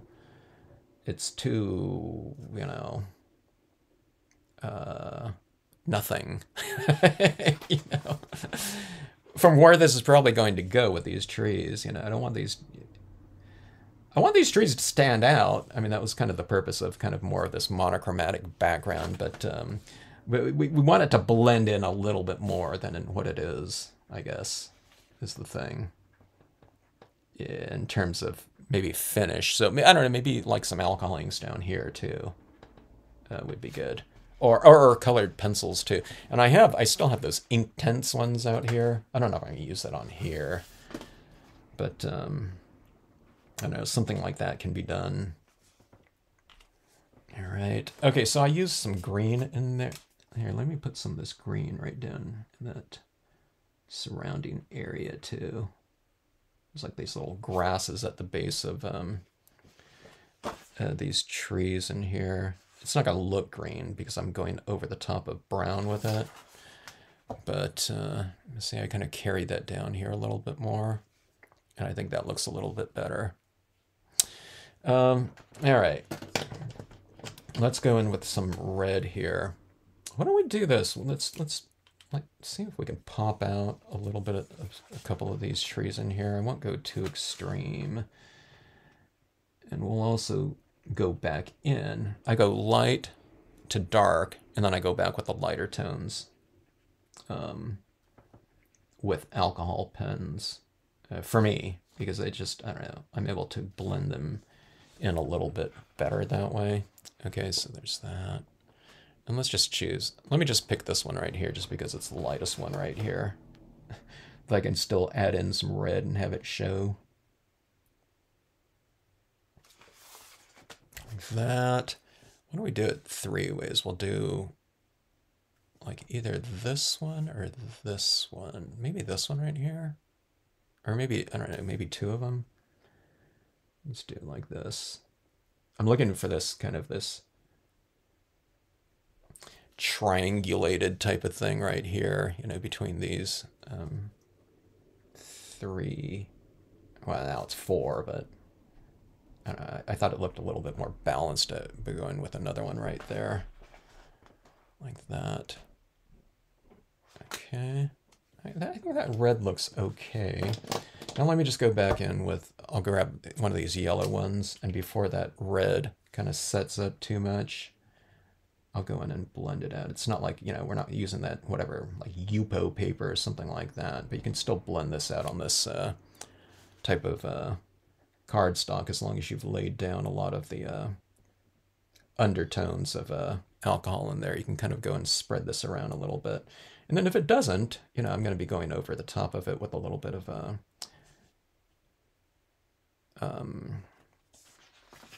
acrylic paint pens anyway. Okay, so do that like so.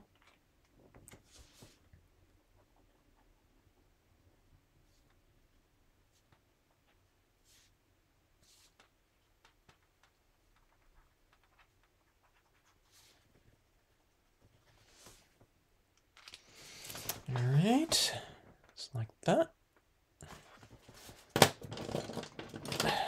do something here. Let's see. This is a big area in here to fill in. Yeah, let me see here.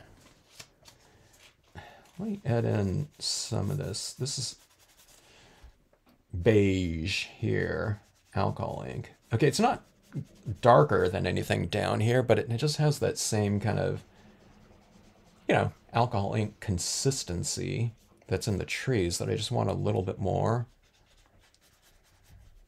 We'll blend it in again later on too with, you know, when I spray seal this piece right here, but okay, so I'm just adding this in here just to try to make it a little bit more rich. Okay, now let's see what this looks like right here, okay? So in warm tones, I've mentioned this in the past, one of my little tricks that I do typically. So we're talking about value, darks and lights. We're talking about intensity. There's dull tones in here to brighter tones. But as far as temperature goes in here, it's all pretty much your warmer temperatures in here. You know, we have these brown tones, which are warm tones. The peach Bellini undercoat was a warm tone. You can, if you go in and you kind of like tweak things a little bit, with like a little bit of blue and warm, or cool and warm, or if you go a little bit of warm and cool, like if this is all blue tones and you add a little bit of warmth to the moon and the reflected light down here in the water, it can really make a pretty big difference, and you can do it in a really subtle way sometimes just because it stands out in terms of contrast a little bit more. So, okay, so this is a little bit of a warmer blue right here, and this one's a little bit more of a cool one, but it's a little bit lighter. I'm going to try a little bit of both here, and I'm adding it into, yeah, kind of my lighter tones right up in here in the cloud. I'm just seeing if I can see anything, which I know I'll be able to see, but I'll just kind of add that slowly like this, and I'll see if I like it, okay? I don't know if you can tell right there, I added a little bit in there. And we'll go down here in the water. Okay, I'll go in this darker little streak right here, and I'll just do this really lightly like this. And then I'll move it up a little bit into this white area where I can see just the pure blue. I'll do this down here too, like this. So it's like this little edge of the warmth or edge of the darkness. And then you see that little blue tone right there. Here, I'm doing it with this one right here. Let me move into this one. This one's a little bit more visible. It's kind of this, like this little jeweled kind of tone right here. It makes it a little bit more, I don't know, it's like iridescent or something like that too. I don't know if that's the word, but okay, here's this blue right in here. I'll add it into the darkness, and I'll work it out into some of that tone right in there. So let's do it in the clouds. I'm just going for something really subtle. I don't know if it's showing on your screen at all. I should really go a little bit heavier, but for the sake of the live stream here, but you can do this with lighter tones of inks too. I don't know if you can see that there. Like the edge there. It's a little bit heavy, but I'll come into that with some pigment ink here. Oh, there's a little bit of white right in there. So I'm adding that in. Yeah, let's go a little bit more in these shadow areas. I'll try to go a little bit more extreme. I won't go to the point where it destroys the scene, though. I want you to be able to see it a little bit. It's very subtle in here. If someone's watching on their phone, you're probably not going to be able to tell at all. But now it looks more full to me, okay? Even if it's very, very subtle. It's because what happened is there's a big change in temperature in the scene. Now, instead of it being completely 100% warm, even if it's very subtle, we've added cool into it. So, here's like neutral. Here's warm up here. Now we've gone into the cool a little bit, you know what I mean? Where it was like nothing before. So little things can make potentially can stand out quite a, bit by contrast.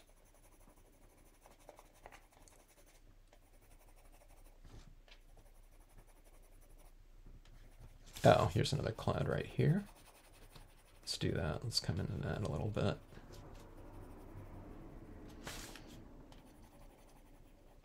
Now, I normally used to do this with like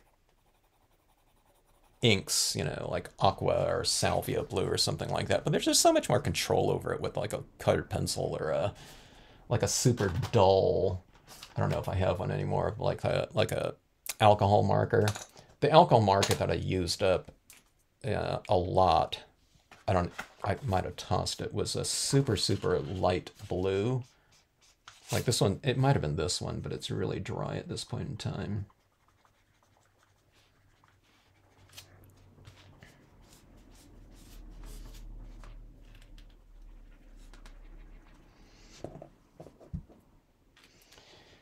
Okay, let's see. Let's do this right down in here.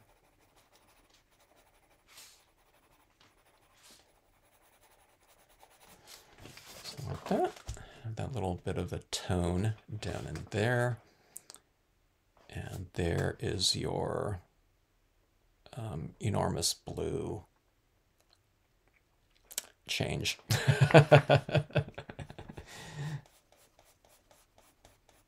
It's like the super subtle one, really. But I don't know, whatever. For me, it's very, very. It's a way to add something very, carefully, and to get a pretty decent change in there.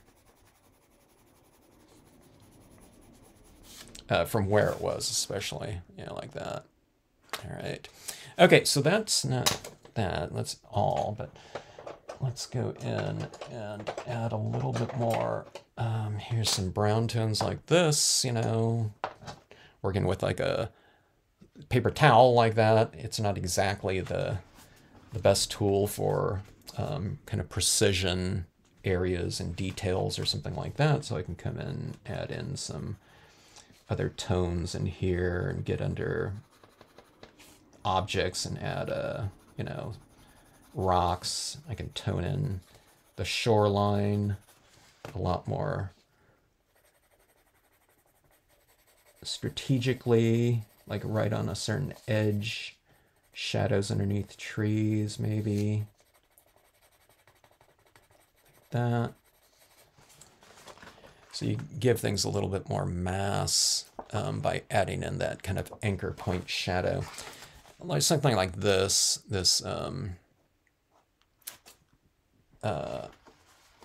dock that she's sitting on. I'll go in and color that. You can add some variation in there, like that. And then I can color in with a colored pencil, like that. Or you can color with your Copic markers or whatever, alcohol markers like that. But see, this stands out from the water a little bit more now. Okay, so some of these rocks in here, I can shade them individually. It's kind of like harder a little bit if I've added a lot of alcohol ink onto this surface of this paper. My colored pencils don't apply to it as much. Black's not too bad because it's fairly soft, but my harder colored pencils really don't apply very well over the top of the alcohol ink applications. Okay.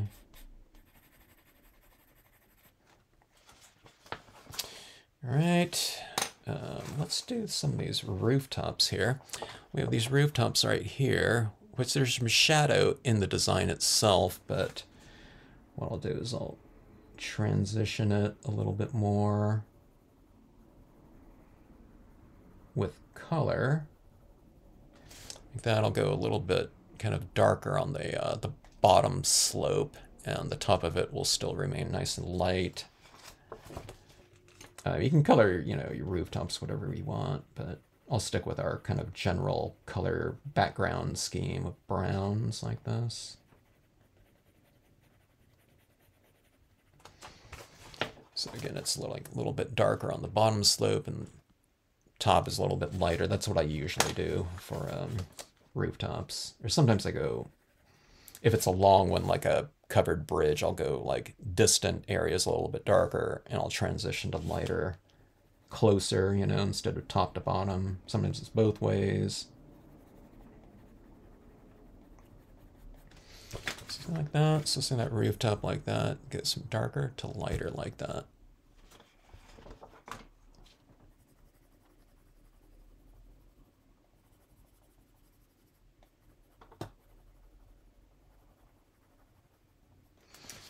Okay, like so. This area is a little bit light for me right now. It's showing it's a lot lighter on camera though, on my screen, than what it is in real life.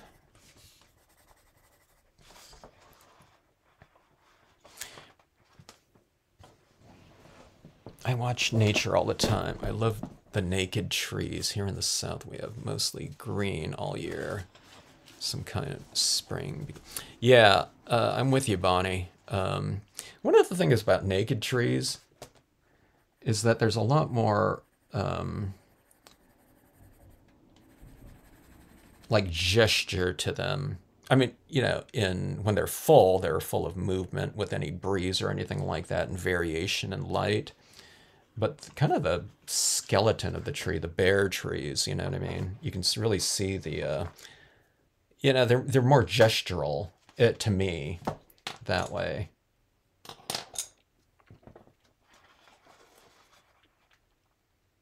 All right.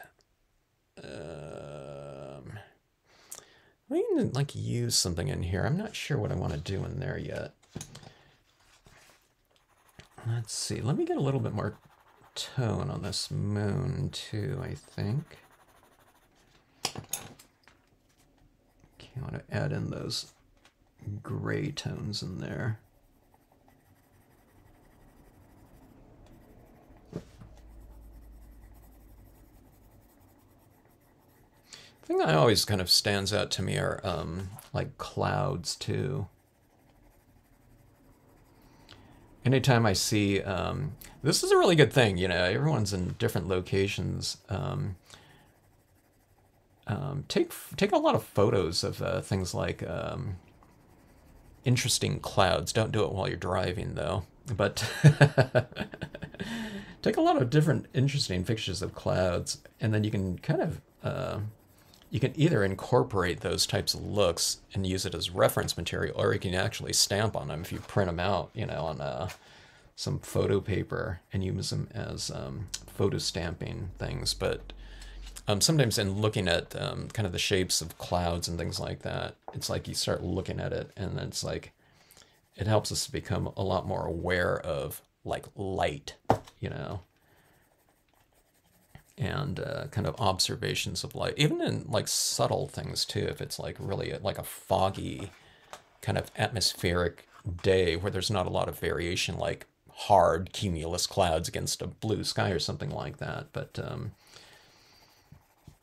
you know, in terms of like atmospheric types of background settings or something like that, you know, it might look like something like this, you know, just striations or something like that. Maybe not those colors, but I think, I don't know, I think it puts us more in tune with it, so that even if you're not really thinking about it, sometimes when you're working on something, I don't know, I think, you know, on a subconscious level, it's even kind of affecting kind of what we might be doing and applying or going for sometimes. Sometimes we don't even know what we're going for. And sometimes I think it might have to do with some kind of subconscious thing or memory of something that we saw that we're trying to kind of, I don't know about replicate, not necessarily replicate, but kind of capture the spirit of.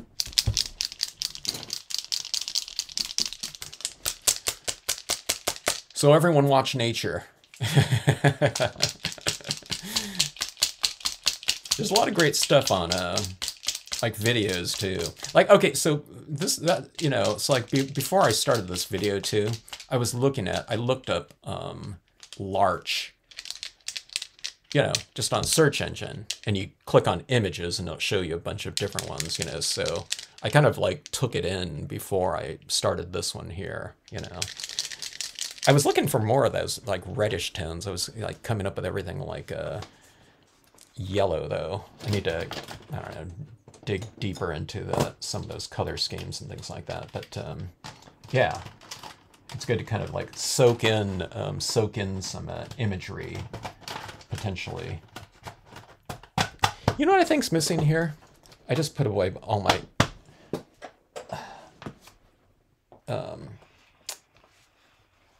alcohol pads. I think if we get some of these warmer tones of the yellows into some other things, like it's influencing. I don't have it, like I said, when I was designing these, I didn't have a lot of the reflections down in my water just so I can get more imagery onto those sets for everyone, including myself. But I think having some of this warmth in the water. Okay, it's not reading as yellow in here, okay, but I'm just kind of adding in that tone into the shadows there. So the shadows are a little bit, you know, warmer, or have the essence of that color a little bit more. Here, let's do this here. Let's add this onto this rooftop too. So yeah, that looks a little bit better. I don't know if you can see that here. It's a little bit more. See that difference between this rooftop and this one over here? So bringing in that related color into some of the surrounding areas looks better. Okay, here, let's hit these windows a little bit.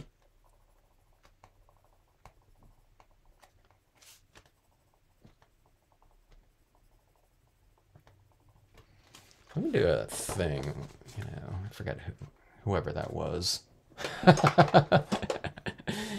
They added like, I think it was like orangish tones like on the top areas of the windows, like that. I don't know, that's not as good as theirs though. I need to check that out again.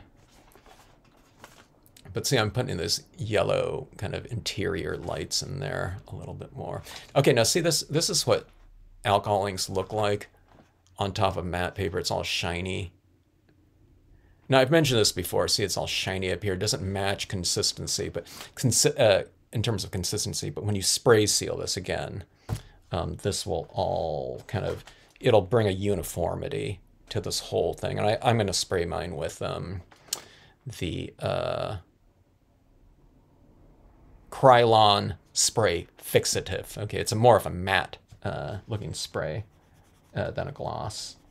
You can spray it with all gloss too, and it'll, you know, it doesn't really make these semi-glosses or the matte papers like real glossy. It kind of makes them a little bit more satiny looking, you know, because it's getting really absorbed into the paper. It'll make it look glossier than matte though, you know, if you spray with a gloss spray. But it also kind of depends on how much you apply. Okay, so let's see. Let's bring some of this reddish tinge into this water as well. Or this orange right here. Let's see.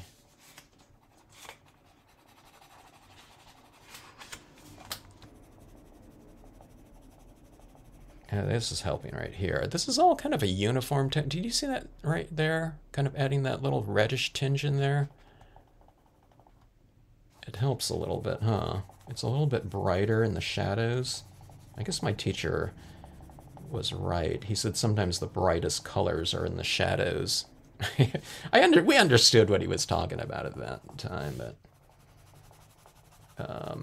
it's where the colors aren't getting washed out from too much light. It's usually not at nighttime though, like in a nighttime setting, but like in a high noon or something like that, the brighter tones are in the shadows because the colors aren't getting washed out. But look at that brightness in here, but it also relates better to these trees in there. It doesn't look red, but it's kind of that reddish tinge like that.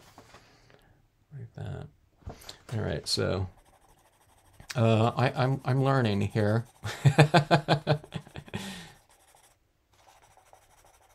I'm kind of a slow learner, but I don't know.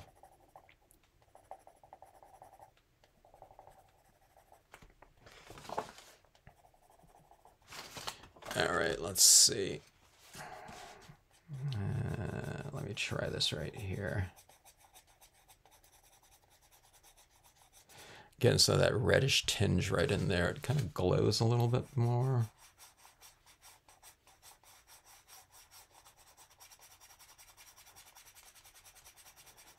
I don't want to do it over everything. I don't think. But see that right there? That warmed that up a little bit more too. Yeah, it's not. See these things like right in here, it's kind of anemic looking to me. So doing this, or I don't know, just adding something, it's making it look a little bit more. It's cutting the contrast down between here and here in terms of intensity. Okay, it's not intense in here, but it's just more intense than what it was, which is like a really dull. But you can have it kind of as a, transition. It can go from kind of like a little bit brighter, to duller out here. All right, let's see. All right. I'm doing this for you guys right here because it's really catching a lot of glare, and it's kind of hard to see how dark something is with all that glare coming off of it. But that glare is probably good because it means I have a lot of media laid down on there.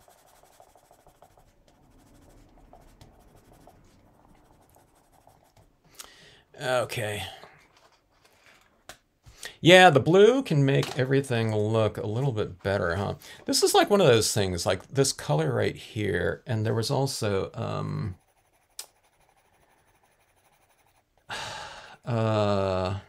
trying to think of the one. I guess it was salvia blue that I would typically use. But yeah, I think that looks better right there.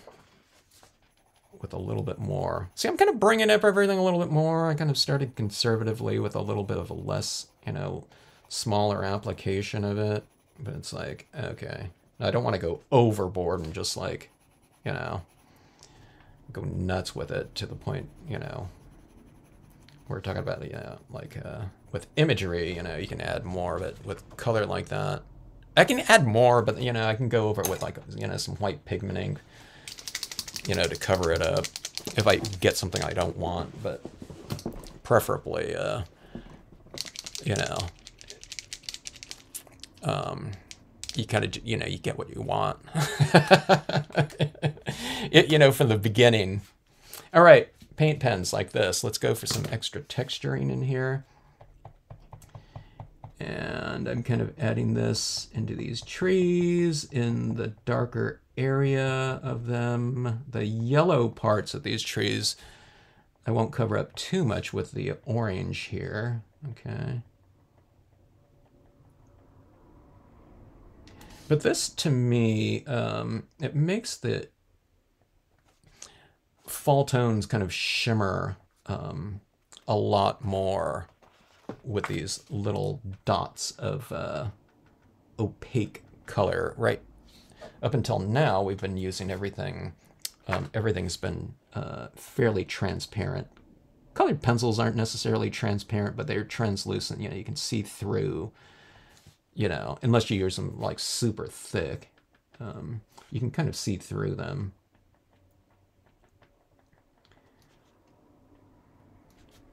This is a little bit more opaque, though.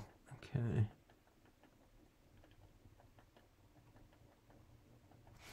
All right. And I work from typically a dark to light. Transparent colors, light to dark. In terms of a process, application process, okay? All right, I added like way too much right there, but we'll just hit that with some yellow over the top of it. This one was a little bit more reddish. That was my red tree, right? Hello, Laura. Semi-gloss, Laura. Semi-gloss. Okay, so if anyone can't find semi-gloss paper, if you shop on Amazon, you can get like Hamilco gloss cardstock. The Hamilco glossy cardstock is really more of a semi-gloss cardstock. I don't know how they get away with calling it gloss. It's like, it's got like a dull sheen to it. It's like not even near glossy cardstock. It's a good one, but it's definitely not glossy.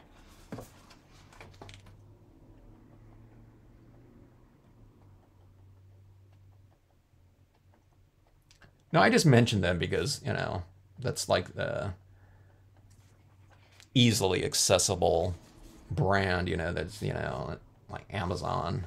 It's probably in like Canada too. Okay, so the benefits of like a semi-gloss over glossy are that, like in this piece right here, I was using some colored pencils. You really can't do colored pencils on glossy cardstock. It's just too sealed off and smooth for that. You can't build up a ton of colored pencils on this paper, but you can build up enough. I wouldn't use it as like a colored pencil only surface, but for my use, the kind of a limited colored pencil applications where I'm doing multimedia, it works really well for that for me.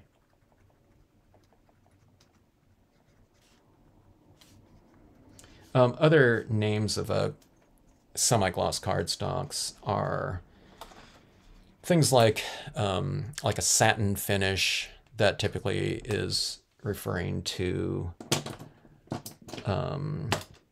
semi-gloss cardstocks. Dull is also another name for a semi-gloss finish. You typically want to go for a cover weight one. For just general card making as opposed to text weight. I don't know, the only semi-glosses I've seen are cover stock, so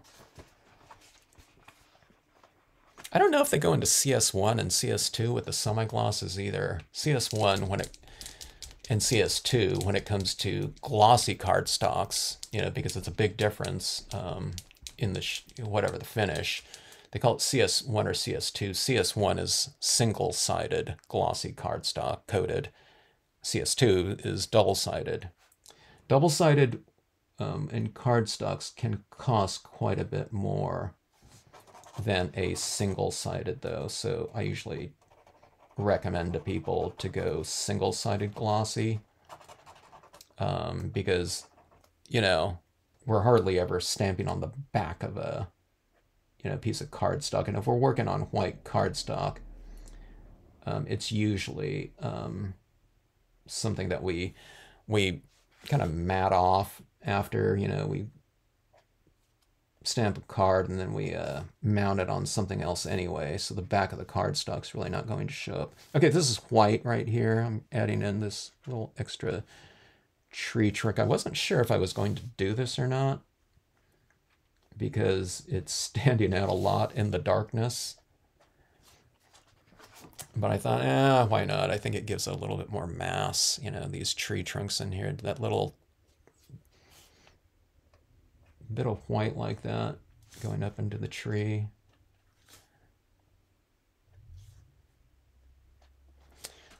Yeah, it's a little bit too much. Just wipe that off like that. All right. It's still missing some uniformity to it and some brightness. I might be coming into this and adding a little bit more, but I want you guys to get kind of the gist of how this finish is going to look in here. All right. Anyone have a like a color for this woman right here? That her throw blanket. Maybe that blue, huh? This one right here, right on her would kind of look nice. Let's see. I'll go with that. It'll kind of relate to the that color that we've added in there. So I've kind of added that little bluish tinge to her. Her little, whatever, shawl. Okay, let's see here. There's all kinds of little things in here that I really want to add in some extra highlights to. Things like down here on these rocks as well, but I'm not going to do it in this live stream here. I'll do it, maybe I'll do it live stream where I finish this piece off with a little bit more detailing. But let's get kind of the gist of it down. See this right in here, just kind of adding in some moonlight to that. Actually, that's like way too much. Like that, but we'll have it like some little areas of the light like that, catching the light.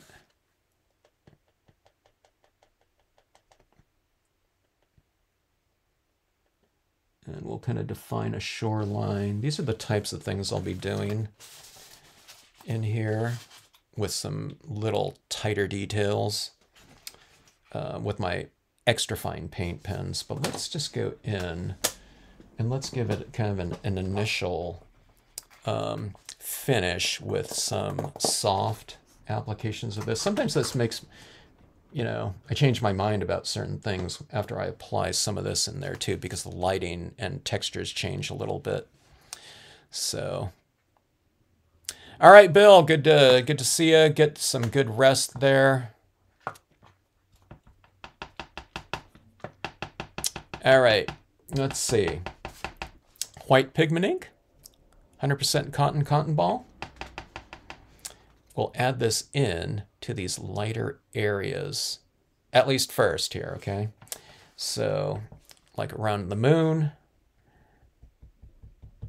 we'll start adding it into that lighter area around the moon. And I had a little bit of variation in when I stamped out that moon a long time ago. When did we start this video?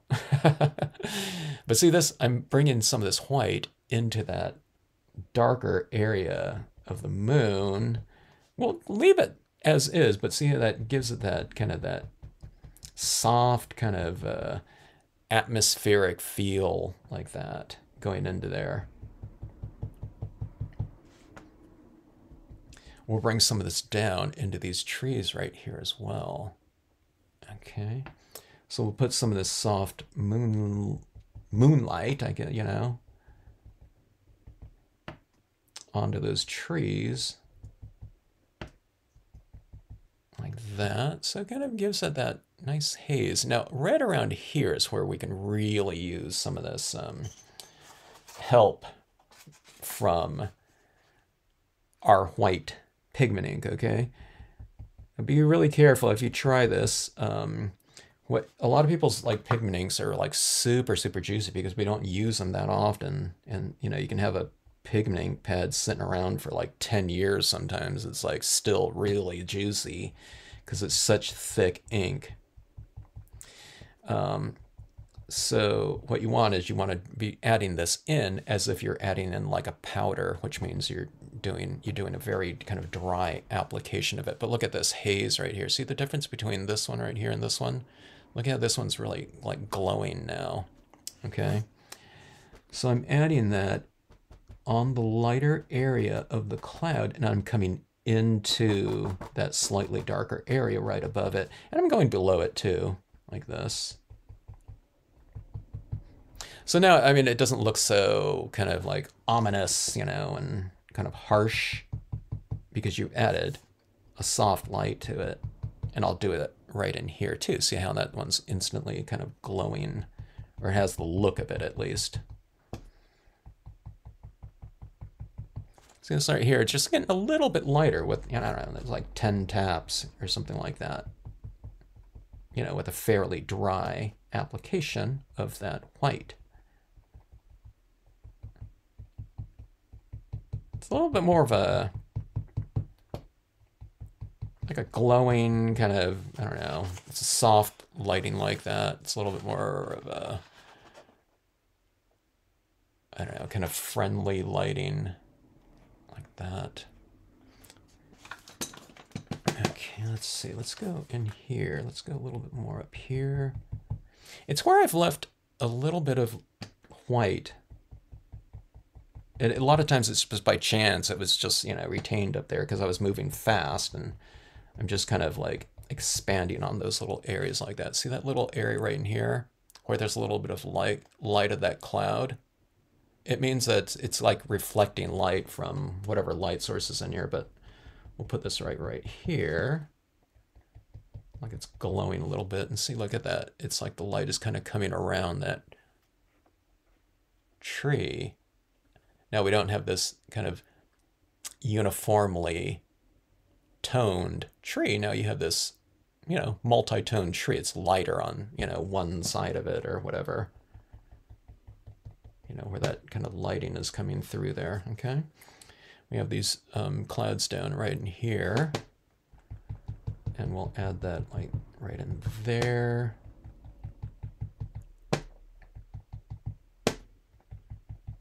It's like adding makeup to our scenes.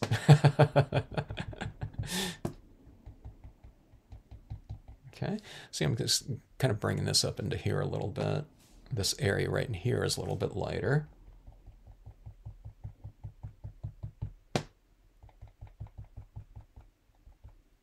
So like that, it's kind of like light is coming now in between those trees. Just like the background, it kind of illuminates them a little bit, softens.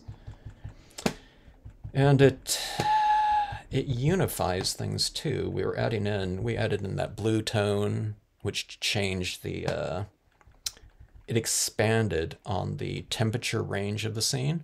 This is adding in a textural range. We're having soft, where everything else was like very crisp, you know, before. I don't know, I guess there's soft applications of ink in the water, you know, for the most part, but everything else is kind of like really crisp like that. But look at that glow in there now. It's like really changing the spirit of it, especially against those harsh kind of stamped in black clouds in there.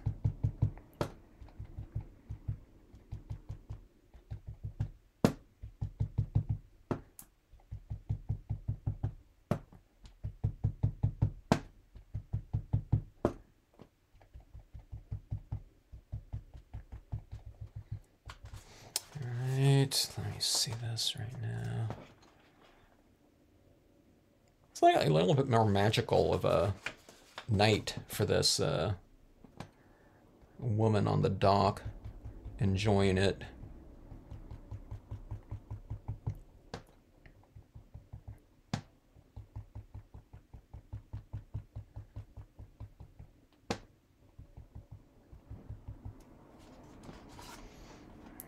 Okay, that.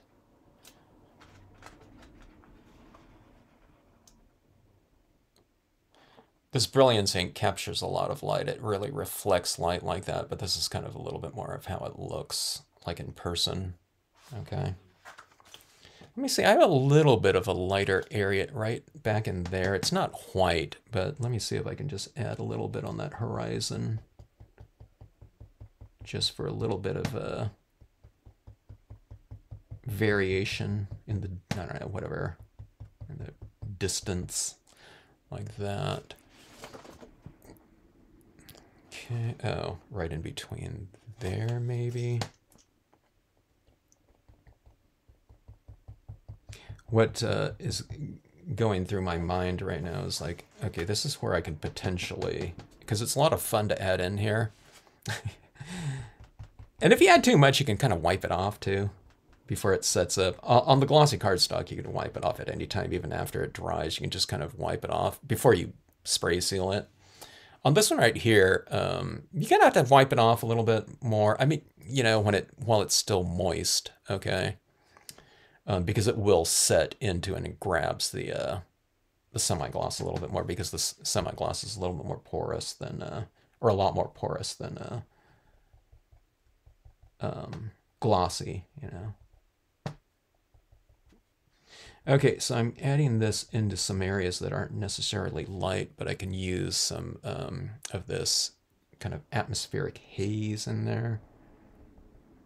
Like that, like at the base of some trees. Like, see, this area out in here in the distance is kind of boring to me. So I'm going to try to put in, so I'm kind of pinching this off to give myself kind of a narrower application of this to make it look like there's like this fog, low-lying fog at the base of the trees like that. See that right in there? And we can do that right back in here too.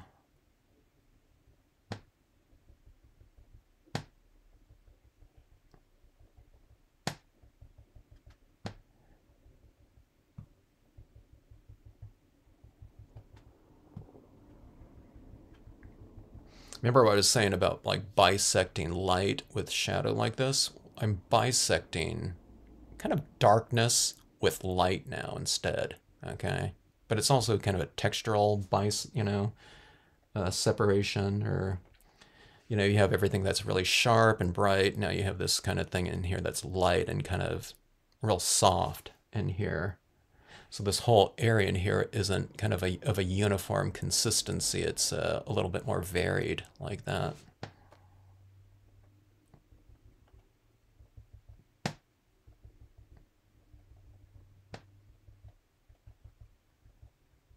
And this type of thing looks like really great in like Halloween scenes. All right, that was fun up there. Let's do the same thing right here. See how boring this area right in here looks? Everything is like really dark right in here, okay? I mean, stuff starts happening right around the tree trunks and up. But this whole area right in here is not interesting to me. So what we'll do is we'll just kind of go in like this. And see how you can barely see it with my first applications. And then we'll kind of work on it a little bit more. I'm kind of transitioning it this way, okay? But what I'll try to do is I'm trying to add in kind of this lighter interior, and then top and bottom it kind of transitions as well. If I can do that, I don't know. We'll see. All right, so we have a little bit right here. Let's put a little bit here. Let me try this right here. Let me go higher so it won't be quite that same line like that. Maybe that'll be good.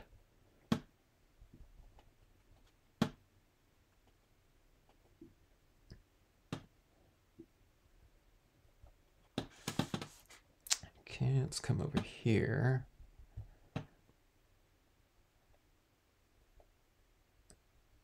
We'll nestle our cabin in a little bit of soft lighting as well.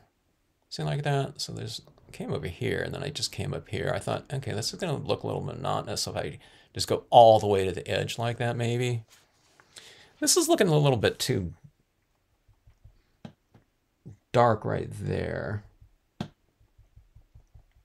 So let's adjust that a little bit.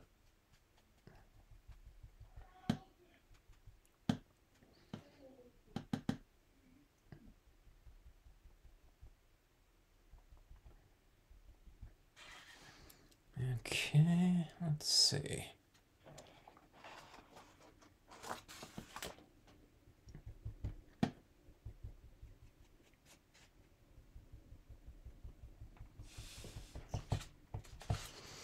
All right, so that's kind of some preliminary soft lighting, but I think we got, a lot of it down.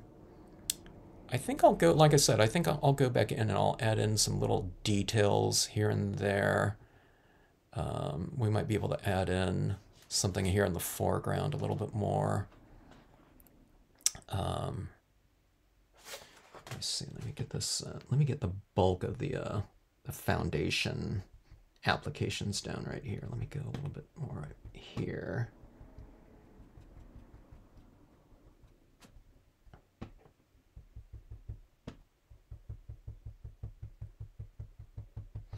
But I might add in a couple of like foreground elements coming in here like this and maybe up from here.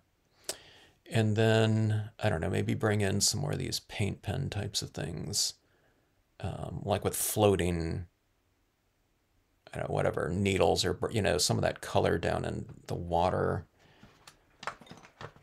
is something that I'm looking at as a potential type of addition here. But that is our, I'm guessing 95%, completed piece like this. Maybe 90, depending on what we add in here, if anything. Something like, like a little, like a bird, like a flock of birds going this way might be kind of interesting. Or an owl or something like that right up here could be done. Yeah. I'm not sure. I need to step back from it or put it on the floor like Jeannie was saying. I need to look at it from like 10 feet away or something like this on a large piece. But sometimes as well, just looking at it the next day, a lot of times things will reveal themselves that weren't necessarily apparent, when you first, were working on it, the first, the first phase of it. So, all right. If you have managed to hang around to this point, thanks so much for your endurance and tolerance. What time is it there in Maine, Hodgkins? It's 9:30. What time do you guys go to bed? All right. Yeah. Well, I want to hit my trees a little bit more to make them kind of like sparkle. Oh, you know what I want to do too? What I was thinking about when I was adding in those,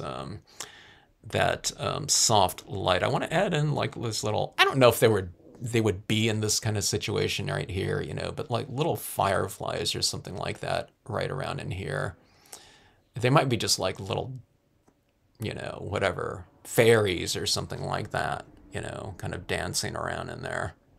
But I think some illumination in here would be kind of cool. So in the absence of adding in these little points of like stars in the sky, because it's all cloud lit, or cloud filled with this full moon in here, you can add in those little details like that in the form of, like lightning bugs or whatever.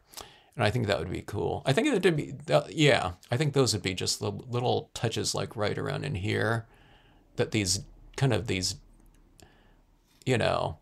darker kind of muddled areas can use. We darkened them in to kind of, bring a little bit more of grace and continuity to them, but then you can add in that little type of detail back into them, and that should really stand out quite a bit in those areas like that. It's a little bit of a light or sharpness back into these areas that were filled in. You can see the details in it, or not the details, but you can still see the forms in these areas like that. But these little extra touches like that, I think should finish it off nicely.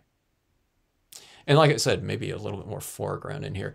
This big rock like that, if I can just kind of break that up with like another couple like larger pine trees like this, maybe the leafless pine in here, just to give this a little bit more depth like that. I think would be good. I'm not sure what I'd have to do. I might have to do it in I'd probably have to do it in StazOn though, because this is all covered up with a lot of alcohol inks and colored pencil now. So, yeah. All right.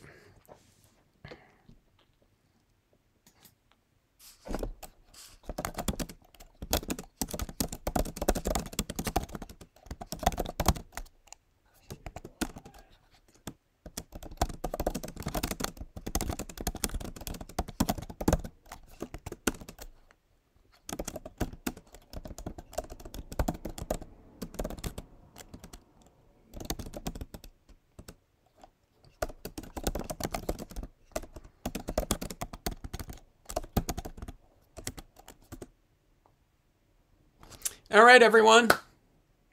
Thanks again. And yeah, I can't wait to finish this piece off and see what it ends up looking like. Should I spray seal? Probably not. That's what I'm wondering right now. I don't think I need to. I don't have like any super deep, bright, saturated tones like in the shadows that, you know, should get locked down first, especially on the semi-gloss here. So, yeah. I'll figure it out. Good night, everyone.